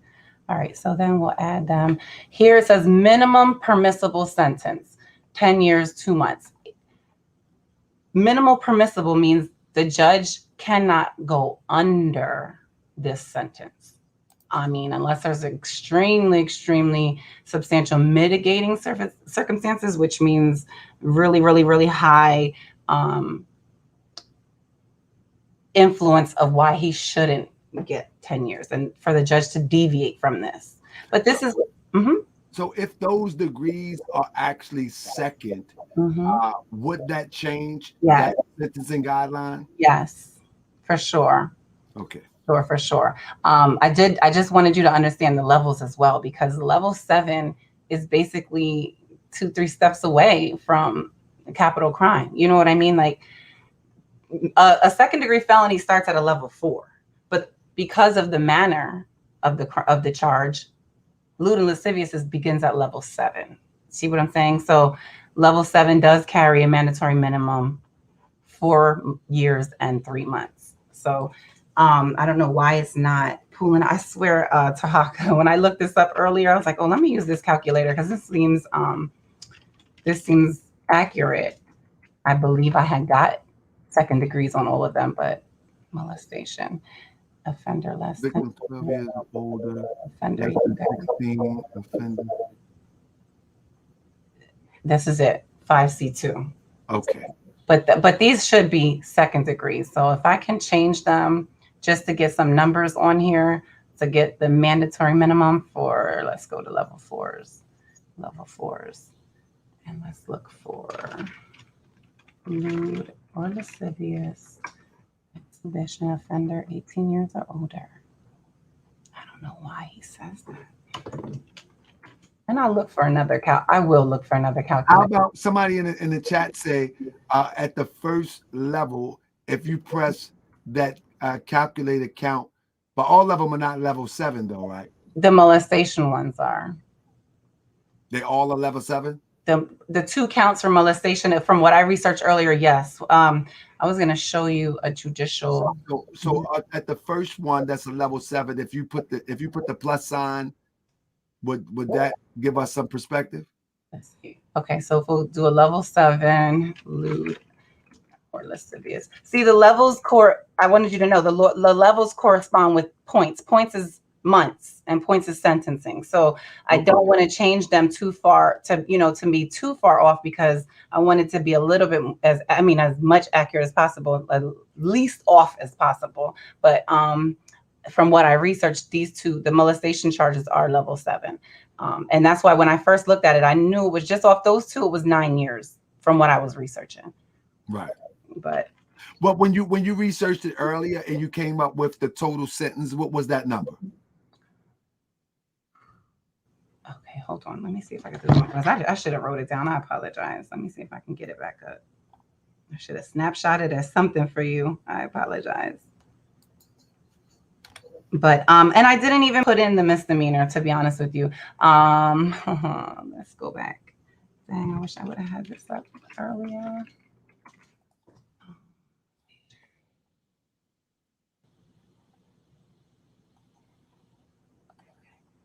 Let's just put them all in there. Second degree.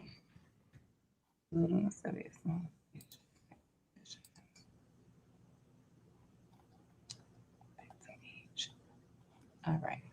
Second degree. Let's go back 1, 2. And then if we have another, see, these are level 4s. Okay.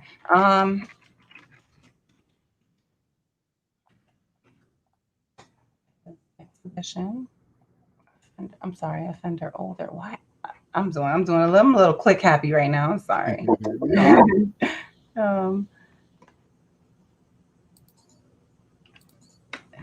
Trying to find it.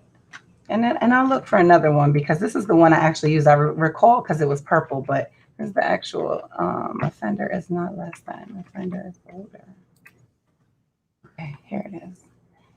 And then there should be a second degree. Why are you playing with me, internet? Interference with child custody. Let's just put lewd and lascivious. All right, so I have a level 4.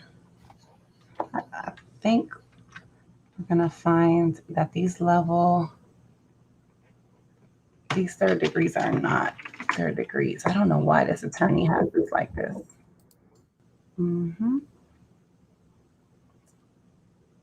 I don't want to put them all in as level 7s because they're not, and that I don't want to do that. See. And the other one was level 5. All right, so if I can find one more calculator, I will for you really quick, because minimums. What I honestly think is going to happen is that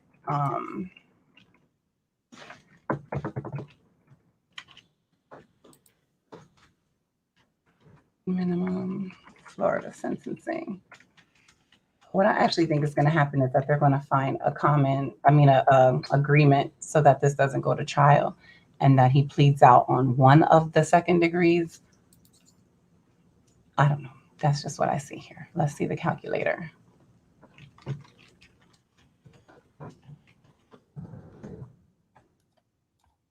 Aaron, sentences. Here's the score sheet. All right, let's try this one.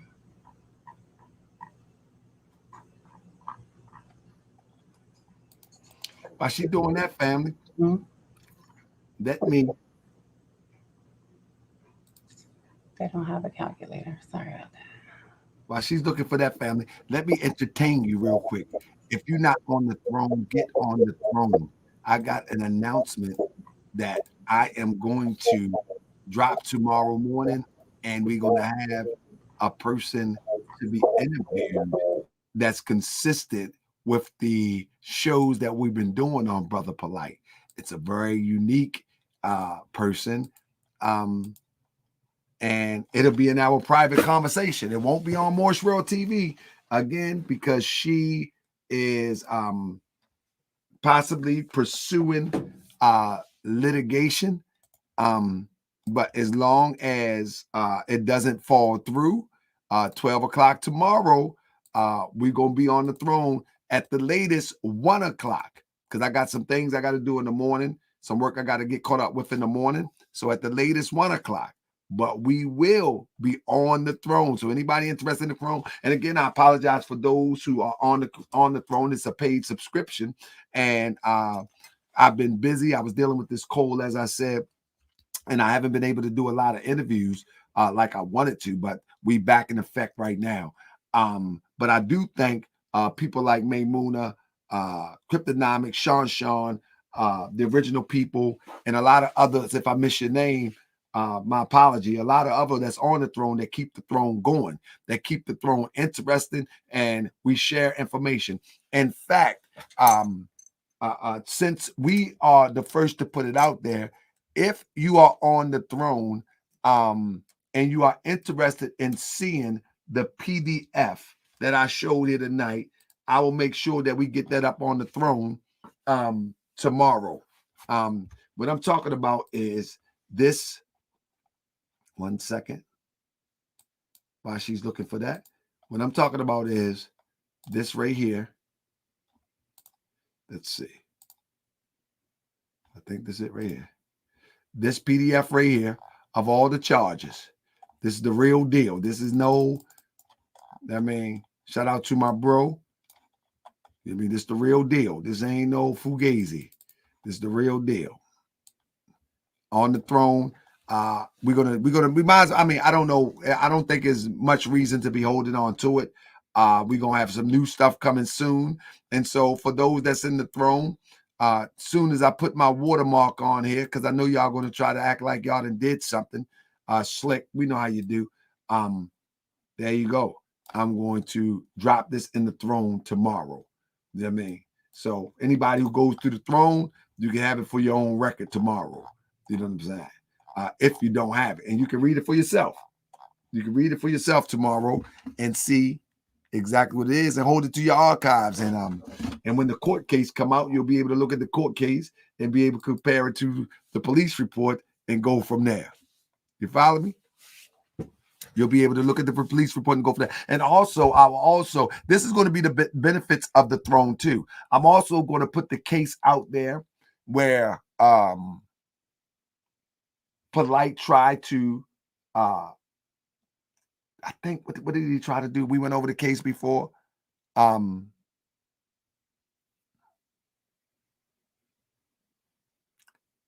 He said put his charges on script. What I was going to say, we're also going to look at the what's that case with his child. I have that case. We're going to be putting that out. This is the link for the throne right here. We're going to put, listen, Throne is not just going to be a go live platform. It's also going to be an information exchange platform. That's right, Shiz. From New York Child Services, I also have that case. I have many, many cases. You know what I mean? I have many, many cases. Thank you. Maurice Sourceful. Oh, you do it real right over here on Montreal TV. I have many, many cases. And yeah, there you go. Renting that mother on the throne. Yeah. Also, I'm going to be putting the book on the throne for free. Y'all remember the book that was co-written by the child? Do you remember that, Sis Monumental? Much I didn't even want. I was almost gonna read it. I just said no. So anybody on the throne You see what I'm saying? Anybody on the throne, it is a paid subscription, and this is how we build our media. This is how we build our platform. I'm going to make sure that you will have everything that I've done with my research. So even if I'm not going live, you're going to have critical information. These are books I'm going to be dropping. These are research I'm going to be dropping, PowerPoints I'm going to be dropping, and you'll be able to look at it yourself. So this won't be the Bodega Scholar room. This won't be the Bodega Scholar room where we're up here talking. You'll be able to go back soon when I do a show on Morse World TV and I got the PowerPoint. I'm going to be handing the PowerPoint to you. You'll be able to see it. You'll be able to see the total PowerPoint. You'll be able to see the total information that I put out, because I used to do this. Shout out to the assistant grand chief over there in the ATL and our national business manager family. Also, we're going to be adding a link for all the hats I wear, for all the shirts I wear. You follow what I'm saying? One of the guys that provide that is Sadell Seals Bay. He's our national business manager. He's our national business manager, and he has Noble Collections. We'll be interviewing him soon on here also. So he asked me with my thoughts on it. I think the book was one of those things where he was using the child to push his ideals. He was using the child to push his ideals. I don't believe that the child actually put that book out. I believe that he was presenting his thoughts through the mind of a child, but he actually wrote it. He actually wrote it, without a doubt. Without a doubt. And again, we're gonna have a couple people on here that has commerce, like the high definition butter that I'm gonna be trying on the show. I have other people that coming on with some quality,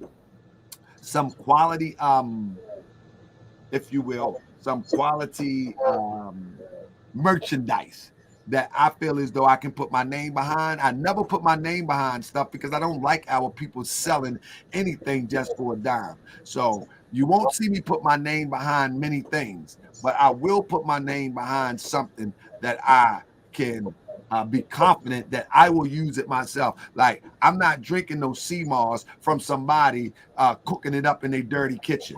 I'm not doing it. I don't care what you do with your CMARS gel. I'm not buying those CMARs, sending it through the mail. I don't know what your filthy hands do. I don't know if it's, I just don't know what you're doing. I don't know. And I'm not interested in trying to figure out. You know what I mean? I know you getting it from the Chinese store. I know you soaking it in your filthy, dirty, greasy sink with your hamburger meat after you didn't clean it out right. And then you got water in your sink. You're letting it swell up. And I'm going to do a video on that too and show you how these frauds be selling you cheap, they be selling you cheap CMARs, Irish Mars, buying from the Chinese people. I'm going to show you all that. I'm going to actually go buy some tomorrow. I'm going to film myself. I'm going to buy at least 5 different Irish Mars.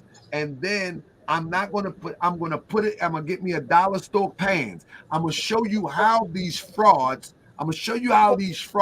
be making Irish moss, and then they bag it, and then they say, I'm going to show you. I'm going to go out front, and I'm going to tell you, I'm going to have the blender and everything. I'm going to show you how these frauds do it. So you won't continue to buy this stuff from these frauds. They're lying to you. These people are not educated in the field to tell you how good it is for you or how bad it is for you. You could be poisoning yourself and don't even know it. So I got you. Someone said, great presentation. This is informative. Thank you, GS. Since I'm like a doctor on YouTube, I want you to prescribe everybody with free. Shout out to Dr. Shaw. He's a FNMH and a MD. And he got a mouthful of gold teeth because he haven't taken care of them years ago. Therefore, he must cover them up with gold caps at 50 years old. Thank you so much, Sean. That's right. We get the dollar store pan. I'm not putting that sea moss in my sink. Do y'all understand that Irish moss have a lot of mercury in it? It also has, it comes, anything from the sea comes got a lot of mercury in it, and also what the guy was talking about, the what he was talking about. This is just when I looked it up. You know what I mean? We'll see. I'm gonna do that probably on Thursday, but I'm going shopping tomorrow. You know what I'm saying? Somebody's gonna make an interview. Oh, there ain't no mercury in it. Well, we're gonna find out anyway. Yeah, how about that? I'm not educated on this matter, but we're gonna educate ourselves. But anyway, I want to also thank again Dr. Sean. I love the thumbnail with the gold teeth. Because too much candy, cigarettes, and crack smoking can destroy your teeth, I would imagine. And so at 50, gold caps, it doesn't look good at 50, but it may look good than a mouth full of poo-poo. Brown teeth, that is. It might look better than a head full of gray hair and a mouth full of poo-poo. Just don't look good. It just don't look good. You know what I'm saying? And so maybe a head full of gray hair and a mouth full of gold caps would suffice. I don't know. But shout out to Sean with the mouth full of gold teeth. You know what I'm saying? Let's see if we're ready. I wanted to share with you that I'm not crazy. Like these offenses should have. Blow it up real quick. Yeah, these offenses should have been updated on his website. You see here, this is this lewd and lascivious conduct is a 2nd-degree felony, and it is a level 6 felony. That's a 2nd-degree felony. Where was it? Right here. Lewd or lascivious conduct is a level 6. It is a little bit more, a little bit bigger. Somebody said a little bit bigger. My fault. See how it says lewd and lascivious 2nd degree. This is his actual charge, 6B. This is a level 6. I'm going to take it back. See, felony level 6, 2nd degree, lewd and lascivious conduct. The offender is over the age of 18. Now, if you want to go to his main charge, it's a level 7. See here, it says level 7. And if you scroll down to 800.04, you'll see his first 2 charges are right here. 2nd-degree felonies, lewd or lascivious molestation, victims over 12, younger than 16, the offenders 18 and over. So I was trying to use the calculator. I just wanted to show you that his calculator is off because these are 2nd degrees. 2 counts of 2nd degree here, which is the level 7. Where is it at? Level 7, you see? And that's 2 counts. And then here's the level 6 is lewd and lascivious conduct, level 6. And then, let me see, it'll say level 6 up here. And then the other is exhibition. So let's scroll to 800.4. And he's charged, let me look here, 7B. Lewd or lascivious exhibition, that's a 2nd-degree felony. So I didn't want to mislead your viewers by using the calculator, and the attorney's calculator isn't up to date with the degrees, but these are 2nd-degree charges. So he does have, that's level 5. Now, 2nd-degree felonies start at level 4, but you see his are elevated to level 5, 6, and 7 for his lewd and lascivious. Indeed. I don't want to mislead you and go the wrong way, but you do see that the enhancements, there are enhancements for sexual contact. And if he had any of like prior serious felonies, they can add that too. But sexual contact right there, you see 40 is the minimum months. That's the minimum points, I should say, that goes according to these offenses. So his primary offense, we put it incorrect. It was a level 7. And it was a 2nd degree, and it was molestation twice. So I do want you to see, even if you just took the first charge, even if it's just 1 charge, offender this is 5C, yes. 2nd degree, that's correct. And if we added that there was, let's just say 1 contact, which is victim injury, let's just go down to 1. That is his minimum for both of those charges. Okay. So if he's convicted of just one charge of molestation, that's a 4-year, 3-month minimum. If he's convicted of both counts, that's an 8-year, 6-month minimum, which can run concurrent, which means both sentences be served at the same time. If the judge says consecutive, that means you're adding 4 years on top of 4 years and you'll have the 8 years. But if he runs them concurrent, if he's convicted of more than one charge and the sentencing runs concurrent, he can possibly run 2 of these counts together, 4 years, and be done. You know what I'm saying? Of the highest, that is the primary offense, the highest offense he has, the level 7 second-degree felony. Excellent, excellent. So, sis, you know, as we continue to follow this, we're going to be bringing you in. You know, I had to track you down, and because I get so many calls. But so I'm gonna be following this really, really close. In fact, I also is a few more things that's going on in the community that I would like to bring you on that we can look at, and I'll give you a heads up on these, if you will, case studies before we go in on it, so you can prepare yourself and maybe you can educate us on the progress of these cases. I would love to. Are you familiar with Grandmaster Jay? Mm-hmm. We call him the architect. Yes, I'm familiar with the architect. Why you call him the architect? What he built? So, yeah, so when I was going to get my bachelor's, I'm in a bachelor program now, the pre-law and this paralegal degree are associate's degrees. I decided I was going to go for computer science and data analyst or whatever my school offered. Let me do something with computers.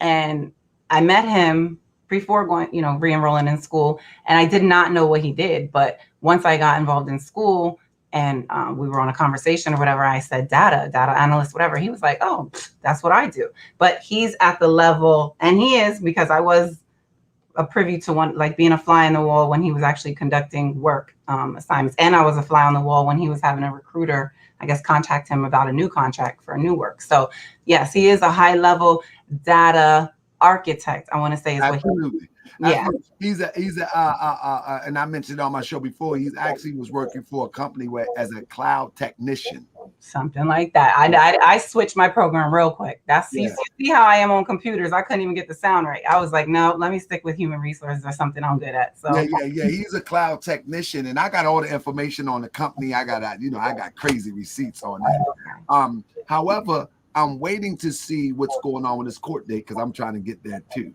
I don't know if you're familiar with what's going on with his court date, but I didn't mean to interrupt. I'm sorry. Just a disclaimer. I had no contact with him after the NFAC group originated. I had no contact with him. So You was in a class with him? Is that what you said? No. You just did a disclaimer. I'm like, hold up, bring it back, come rewind. No, disclaimer, I don't know anything about his dealings with NFAC. I just know how we met and what we discussed and, the time that we had together, which was very brief, and sporadic. We don't live in the same town or state or whatever. So, but I do know what I met or what I was meeting him for. And I do recall exactly why I was like, I don't want to talk to this person anymore. You know what I'm saying? Like, yeah, got you. But so, sis, I want you to keep your ears on. I want to thank you. I want to thank your family for allowing to share you with us for this last 2.5, almost 3 hours. But with that, I would like you to take us out. Anything you want to add that you may have missed? I just want to apologize to the family that I'm not the techie person, like I'm not the YouTube, but I'm getting, familiar with how I can be able to present this for you guys a little better. But I did want to say that the 2 things I wanted people to know is that the police are the first people who attach a statute violation to whatever offense happened. So, and I'm gonna just use me as a perfect example. I did get arrested for a charge, but the state decided to prosecute me at a different charge. You understand? So that happens. So the state, I think in this case, went with the most applicable charges to the information they already had. If there's more information that develops, more charges can be brought about. You know what I'm saying? But don't be misled, you guys, that December 3rd is a status hearing. A lot of work happens behind the scenes, and lawyers are charged with the duty to communicate before they come to court anyways, at least at the federal level. The judge doesn't want to hear all that argument in front of them. They want the two of them to have agreed to something prior to entering the courtroom. The judge don't want to waste their time on a federal level. On the state level, he might entertain it, you know, so look forward to maybe some arguments, or what they're doing now is discovery, you know, so they're going to open up everyone's books, open up everyone, you know, to be in a, you know, dispose and, you know, depose, I should say. They're getting all their facts together. They're building their case, and they're basically going to sit back and let him hang himself or let him decide how he wants to go. The ball is now basically up to how well he can defend against these charges. That's all. The charges. Last but not least, can you break down one more time 2 questions, and I'll wrap with this, and I'm gonna play the outro music. Mhm. What is December the 3rd hearing one more time? What is that all about? That is a status conference. The judge would like to hear where we are in this case. And it's not necessarily, it doesn't have to be that. Like I said, a motion can be filed before. These are, okay, this is pre-trial. Anything can happen in pre-trial. This does not have to get to a trial. So right now, the judge doesn't know either side's position. They don't have a feel for the case either way. 3 months from now, yes, he wants them to come back. And not even that he wants them to, but the defense scheduled a status hearing for at that time, because anything can happen between now and then. So before they set the date for a calendar, say, hey, we're going to go directly to jury selection on this date, they're going to have a status hearing to see where everyone is, what's going on with the case. If there's a plea to be entered, he can enter that plea at any time. You know what I'm saying? Up until he's found, a verdict is found, pretty much, you know, pretty much right before trial. He could pretty much enter a plea up until the judge decides he don't want to hear any more pleas, you know. But if he doesn't enter a plea, then they're going to go to jury selections and start voir dire, whatever they call it, where they pick the people who's going to sit and hear this case. Last question. What is the average time frame from charge to trial court, if you will? Well, since he waived his right to speedy trial, the state has a right in sexual crime cases to advance the case forward. You know, these are sensitive cases with sensitive victims. So speedy trial, he would have had to have his felony heard, and I believe it might be 6 months here in Florida. I know New York, but speedy trial means he would have had to go. They waived that right, which means at this point, it's up until they're both ready. You understand? So the state can say, we're ready to go right now. The defense can say, we're not. So how many times do they allow a continuance is all up to the judge, to be honest with you. It's all up to the judge, but they have to have valid reason. You can't keep saying we're going to postpone for this reason or that reason. So status hearing is set for December. If there's nothing to argue before trial, like, hey, we don't want this evidence entered, you know, that's an argument. They have to argue why. If there's nothing to argue, motion in limines, there are motions that are filed prior to trial. If there's no motion to be filed, then yeah, the judge can be like, okay, set me a calendar. We can do trial. That was December. We could do trial, you know, January, whatever, after the holiday. However, if they go in front the judge on December the 3rd and say there's a lot of issues at hand, we don't want, you know, this entered in, or whatever information they have, we're going against that. We're defending against that. We don't want this evidence entered. Then yeah, they can have a hearing just specifically for that. I know a lot of people heard of suppression hearings. That's a hearing where they say this evidence may be on the table, but we don't want this to be heard in front of the jury, you know, or whatever issues they could come up with. So between now and December 3rd, they're getting their defense together, and the judge is going to ask them, do they need any more time? What are we doing? Are we proceeding? So we'll find out, but be aware, but keep an eye on that docket, because that docket will tell you what has been filed, what has been entered. And if motions have been entered, you'll see this case take a longer time to progress. If nothing's filed, then, you know, the judge can speed it up, but it's not federal court. Federal court they're very clean cut with their time. They don't play. State court, okay, he gets a continuance, she gets a continuance. He gets a continuance, she gets a continuance. When both sides say they're ready, let's go to trial, then that's when you'll see some action pick up. But in this case, you have to just pay attention. The man can take a plea right now. You understand what I'm saying? If the state is willing to accept that.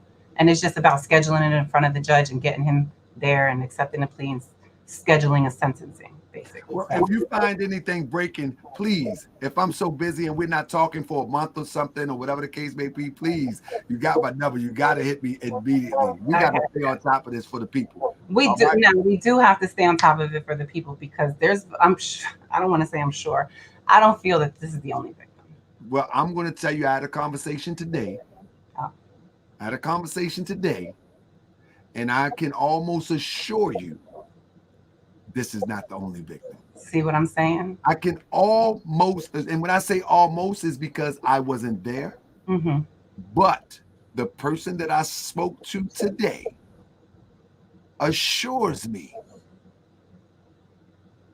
Yeah. that this is not the first rodeo. Not only this is not the first rodeo, that also this what they call conscious community are intentionally or have been intentionally protecting the money bag. I believe it. The money bag being Polight, I believe it. then the potential for the money bag. Before the money came, it was the potential for the money bag. And they were protecting them. I saw someone put up that they needed $150,000 for legal fees, and I didn't understand whose legal fees or what legal fees because I didn't know there was charges against that individual. So when I saw that, it looked like somebody needed to help the money bag. Tomorrow, if it is possible, the universe line up and we get to talk tomorrow in the throne room. It's a lot of clarification going to come. I believe it. So I have to sign up for the throne. Tell me, Tahaka, what I got to do. I'll send you. I'll send you a link. Okay, for sure. But God willing, that we get this conversation tomorrow. With these sensitive conversations, it won't be on YouTube because nobody want to come publicly like that. But with these conversations, some people are very hesitant because they not only have their lives been threatened, but they also have litigation that the public don't even know about.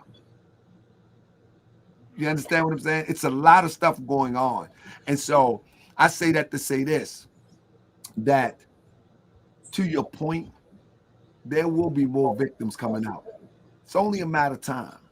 And a person spoke to me and said, the only reason I'm coming out now is because they had him in custody. Wow. So that means that while you're free to run around, terrorize and traumatize and do your thing free, I'm going to go ahead and leave this alone for right now. But now I see that there's some form of control and eyes on your movement. I'm ready to move forward.